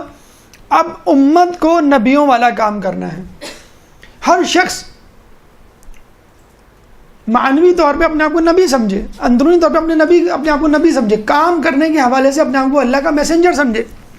حقیقت میں نہیں، ورچولی جسے کہتے ہیں لفظ، ایکچولی نہیں، ورچولی، کیونکہ ہم نبیوں والا کام کر رہے ہیں. اب کوئی شخص یہ نہ کہے کہ میں بیچلر ماسٹرز کی ڈگری لوں، میں حوزہ علمیہ میں پڑھوں، میں امامہ سر پہ رکھوں، میں حجاب کروں، یا میں تمام کام کر لوں. تب جو کام آپ کر رہے ہیں اس کی تبلیغ شروع کر دیجئے. جب یہ آیت اتری یا ایھا الذین آمنوا قوا انفسکم واہلیکم نارا وقودھا الناس والحجارہ، کہ ایمان والوں بچاؤ اپنے آپ کو اور اپنے گھر والوں کو جہنم کی آگ سے کہ جس کا ایندھن انسان اور پتھر ہوں گے. روتا ہوا آیا باقاعدہ کہ رسول پہلے اپنے آپ کو جہنم سے بچانا کیا مشکل تھا؟ آسان تھا کہ جو میں اپنے گھر والوں کو بھی بچاؤں، بہت مشکل کام ہے. تو رسول نے کہا کہ بس تم جو کرتے ہو، جو کرتے ہو وہی اپنے گھر والوں کو کرنے کو کہو. آپ کو کون کہہ رہا ہے کہ پورا جو ہے وہ قرآن کھول کے بیٹھ جائیں اور پوری جو ہے وہ کافی اور تہذیب استفسار کی کتابیں بحر الانوار کھول کے بیٹھ جائیں؟ بس جو آپ کر رہے ہیں، بلکہ بولنے کی بھی ضرورت نہیں گھر والوں کو، تو جو آپ کر رہے ہیں آپ کو دیکھ کے وہ بھی کریں گے. آپ ٹی وی دیکھ رہے ہیں، بچے بھی ٹی وی دیکھیں گے. آپ نماز پڑھ رہے ہیں، آپ بچے بھی نماز پڑھیں گے. حجاب کر رہے ہیں، بچے بھی نماز پڑھیں گے. تو بس جو آپ کر رہے ہیں لوگوں کو کہیں وہ کرتے چلے جائیں گے. تو امر بالمعروف و نہی عن المنکر کا فریضہ آپ کو انجام دینا ہے. اتنا افسوس کے ساتھ کہنا پڑتا ہے آج کل ماؤں نے ایک عجیب ٹرینڈ بنا لیا ہے. ماؤں کی اسپیشلی میں بات کر رہا ہوں، انہوں نے عجیب ایک ٹرینڈ بنا لیا ہے. کیا؟ ٹیبلٹس. مائیں بچوں کو ٹیبلٹس دینے لگی ہیں آج کل. گولی والی ٹیبلٹس نہیں، آئی پیڈ اور وہ ٹیبلٹ جو ہوتا ہے. بچہ اس میں جو ہے وہ پویم سن رہا ہے، بچہ اس میں جو ہے وہ کارٹون دیکھ رہا ہے اور تمام چیزیں. اتنا لوگ بچے شوقین ہو گئے ہیں کہ وہ آس پاس دیکھتے ہی نہیں کہ کیا ہو گیا ہے. اچھا وہ سب نا میلوڈی ہوتی ہے، ہارمونی اس میں ایک ہوتا ہے، ایک اس میں ایک نغمگی ہوتی ہے. اب اس کو قرآن کی قدرت بھی اچھی نہیں لگتی، منقبت بھی اچھی نہیں لگتی، لوہا بھی نہیں اچھا لگتا. کیوں؟ اس میں میوزک نہیں ہوتی. اتنی میوزک ہوتی ہے کارٹونز میں، اور جو رائمز جسے ہم کہتے ہیں، جو بچے پوئمز وغیرہ پڑھتے ہیں. تو اچھا پھر کارٹون نکولڈن جو کارٹون ہے اس کے بارے میں آپ سن لیں. 2 اس قسم کی سیریز آئی ہوئی ہیں جس میں باقاعدہ جو ہے گے میرجز کو پروموٹ کیا جا رہا ہے. تو یہ ہمارے معاشرے میں میڈیا کے ذریعے تبلیغ شروع ہو چکی ہے شیطان کی. اگر آپ نے تھوڑی سی بھی دیر کی شیطان اچک لے گا آپ کے بچوں کو. اور آپ تو خود اپنے بچوں کو حوالے کر رہے ہیں. 8 سال کا بچہ، 10 سال کا بچہ اسمارٹ فون لے کے گھوم رہا ہے. کمپٹیشن میں، میٹرلزم کی دوڑ میں کہ چچا نے دلایا ہے تو میں بھی، چچا کے بیٹے کے پاس موبائل ہے، میرے پاس بھی موبائل ہے. آپ کو معلوم ہے اس موبائل پہ وہ کیا دیکھ رہا ہے؟ آپ صرف ویب سائٹ، جو نیوز ویب سائٹس ہیں وہ پڑھ لیں، آپ دائیں بائیں آپ دیکھ لیں، ایڈورٹیزمنٹ جو چل رہے ہوتے ہیں فیس بک پہ اور جو نیوز ویب سائٹ ہے، آپ کے بچے وہ دیکھ رہے ہیں. اور آپ جو ہے ٹیبلٹ دلا کے اس کو وہاں بٹھا دیتی ہیں. وہاں کیا بٹھاتی ہیں؟ آپ ایک صوفے پہ بیٹھے ہو, ایک بستر پہ بیٹھے ہو, آپ اس کونے پہ, بچہ اس کونے پہ. ایک ماں نے باقاعدہ فون کر کے کہا ہے کہ میرا بچہ کچھ نہیں پڑھتا, اسکول بھی نہیں جاتا, سوتا رہتا ہے, یا پھر میں نے کہا یا پھر کہنے بس موبائل سے کھیلتا رہتا ہے, اسمارٹ فون. کس نے دلایا؟ نانی نے دلایا, ضد کر رہا تھا. اب بچہ کسی کی نہیں سنتا, خود بچہ کہتا ہے میں کیا کروں. مجھے ایک نوجوان کے بارے میں پتا چلا کہ نوجوان کے اب تو وہ ادھیڑ عمر میں داخل ہو گئے, 40 سال کے ہو گئے, وہ 10 سال سے کوئی جاب نہیں کر رہے, فقط کمپیوٹر کے آگے بیٹھے رہتے ہیں صبح سے لے کے رات تک. ہمارے ایک اسٹوڈنٹ تھے, جب نیا نیا انٹرنیٹ آیا تھا, کتنے گھنٹے وہ انٹرنیٹ پہ بیٹھتا تھا؟ 14 گھنٹے. 14 گھنٹے. اور آج کل آپ دیکھ لیجئے, 4 دوست بیٹھے ہوں گے, سب اپنے اپنے موبائل پہ لگے ہوئے ہوں گے. سنگاپور میں باقاعدہ ایک ایپ انٹروڈیوس کروایا ہے سنگاپور نے, کہ جب 4-5 لوگ بیٹھے ہوں تو وہاں پہ وہ ایپ آن کریں آپ, تو سارے موبائل جیم ہو جائیں گے. کیوں؟ تاکہ لوگ موبائل پہ نہ بات کریں, ایک دوسرے سے بات کریں. کیا ہوتا ہے؟ جو انسان بیٹھا ہوا ہے اس سے بات نہیں کر رہے, جو موجود نہیں اس سے بات کر رہے ہیں. ایک دوست جو بیٹھا ہوا تھا, جب دیکھا اس نے کوئی نہیں بات کر رہا, سب اپنے موبائل پہ لگے ہوئے, تو اٹھ کے چلا گیا اپنے گھر. پھر وہاں سے SMS کرنا شروع کر دیا, پھر لوگ بات کرنے لگے. کہیں گے تم اٹھ کے کیوں چلے گئے؟ کہنے لگے یہ آج کل اسٹائل ہو گیا ہے کہ جو موجود نہ ہو اس سے بات کرو. اس لیے میں نے کہا کہ میں تم لوگوں کے سامنے کیا بیٹھوں, تو اپنے گھر آ گیا, اپنے گھر سے تم کو موبائل پہ SMS کر رہا ہوں. حد درجے بے وقوفی ہے کہ جو سامنے بیٹھا ہوا ہے اس سے بات نہیں کر رہے.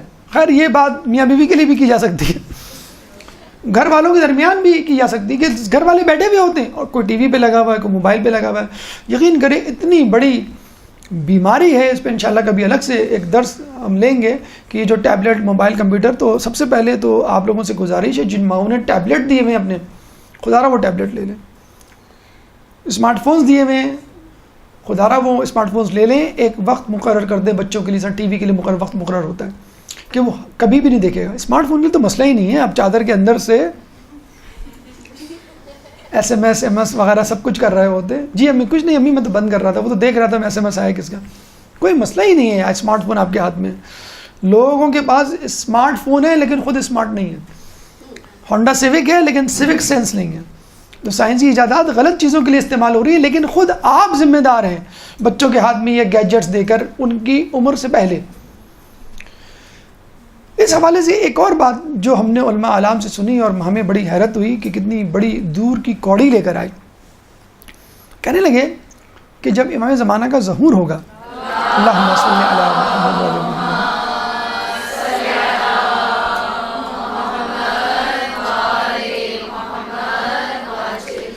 امام کا جب ظہور ہوگا تو ہاتف غیبی سے ندائے آسمانی آئے گی کہ امام کا ظہور ہو چکا.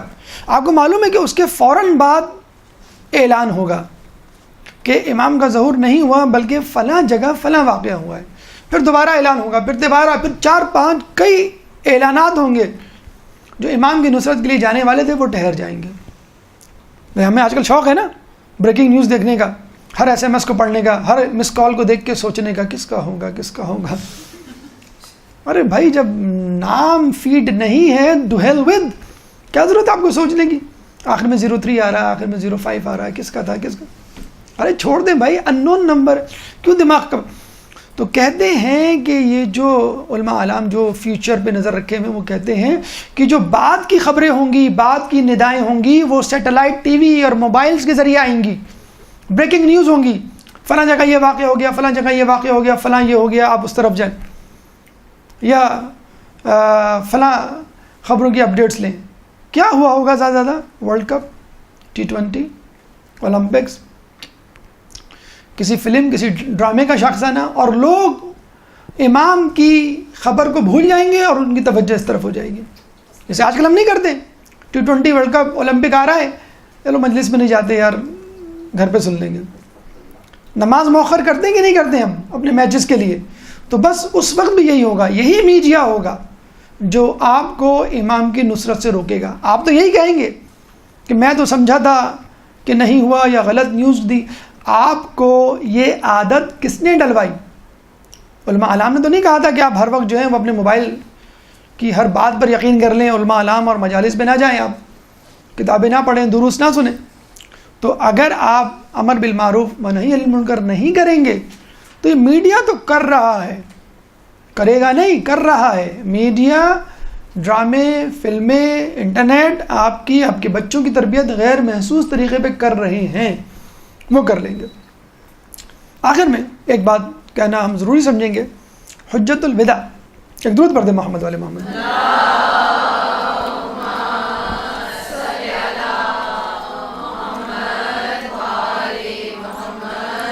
حجت الوداع بلا شبہ اسلامی تعلیمات کا خلاصہ تھا، لیکن اس وقت تک جب تک یہ تعلیمات عرفات کے میدان میں نازل ہوئی، اس کے بعد ایک اہم ترین حکم رسول اللہ کو وصول ہوا، جس کے بارے میں کہا گیا کہ تم جو ابھی کہہ کے آئے ہو، بلکہ اب تک جو نبوت کا سفر تم نے طے کیا ہے وہ نامکمل رہ جائے گا اگر تم نے اس بات کا اعلان نہیں کیا۔ یا ایھا الرسول بلغ ما انزل الیک من ربک وان لم تفعل فما بلغت رسالتہ، اے رسول وہ پیغام پہنچا دو جو تم کو دیا گیا ہے، ورنہ اگر تم نے ایسا نہ کیا تو تم نے گویا کار رسالت انجام نہ دی۔ تم ابھی جو خطبہ حجت الوداع دے کر آئے ہو اس پہ بھی کراس لگ جائے گا، اور جو نبوت کے لیے نبی کی حیثیت میں جو تم نے رسالت کار انجام دی ہے اس پہ بھی کراس لگ جائے گا۔ اور وہ کیا پیغام تھا؟ من کنت مولاہ فہذا علی محمد، اللہم صلی اللہ علیہ وسلم۔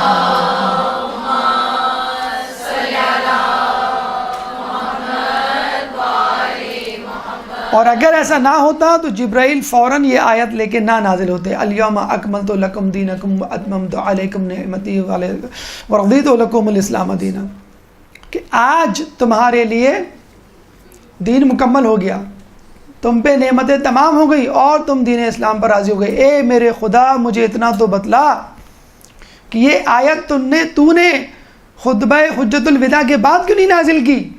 الیوم اکملت لکم دینکم، کہ آج تمہارا دین مکمل ہو گیا، اس آیت کو ود ہولڈ کر کے کیوں رکھا؟ اس لیے رکھا کہ اہم ترین اعلان ہونا تھا۔ اچھا اے خدا مجھے یہ بھی بتلا دے کہ اس اہم اعلان کو اگر وہاں کر دیتا تو کتنا اچھا ہوتا۔ تو کتنی احادیث، کتنے خطبے رسول اللہ کے موجود ہیں جن میں آخری جملوں کو حذف کر دیا گیا، فقط یہ کہہ کے کہ راوی بھول گیا، کہ اگر یہ اعلان حجت الوداع کے موقع پر خطبہ حجت الوداع پہ کر دیا جاتا تو لوگ کہتے کہ اتنا تو ہم نے سنا، باقی حصہ ہم بھول گئے۔ رسول نے جب کہا تھا کہ میرے بعد 12 امام ہوں گے، تمام کے تمام قریش کی شاخ بنی ہاشم سے ہوں گے، تو لوگ اس روایت کو کس طرح مروی کرنے لگے کہ رسول نے فرمایا کہ میرے بعد 12 امام ہوں گے اور تمام کے تمام قریش سے ہوں گے۔ اور جب اسی بنیاد پر سقیفہ میں خلافت کے لیے بیعت لی گئی اور مولا علی کو بتایا گیا کہ اس بات پر بیعت لی گئی ہے، تو مولا نے کہا کہ لوگ درخت تک تو پہنچ گئے، پھل نہ پا پائے، پھل نہیں حاصل کیا۔ تو جو لوگ خطبہ حجت الوداع پہ یقین رکھتے ہیں ان کے لیے عرض ہے کہ اس خطبے کا اہم ترین حصہ خطبہ غدیر خم ہے، کہ جس میں اللہ کے رسول نے اللہ کی طرف سے دیے گئے پیغام ولایت علی کو لوگوں کے سامنے پیش کیا، اور اس کے بغیر دین مکمل نہیں ہے۔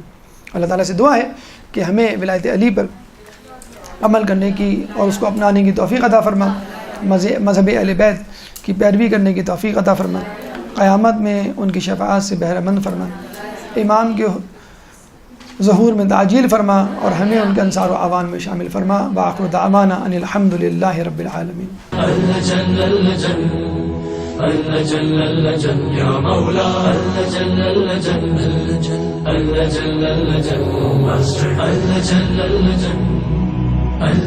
يا صاحب السماء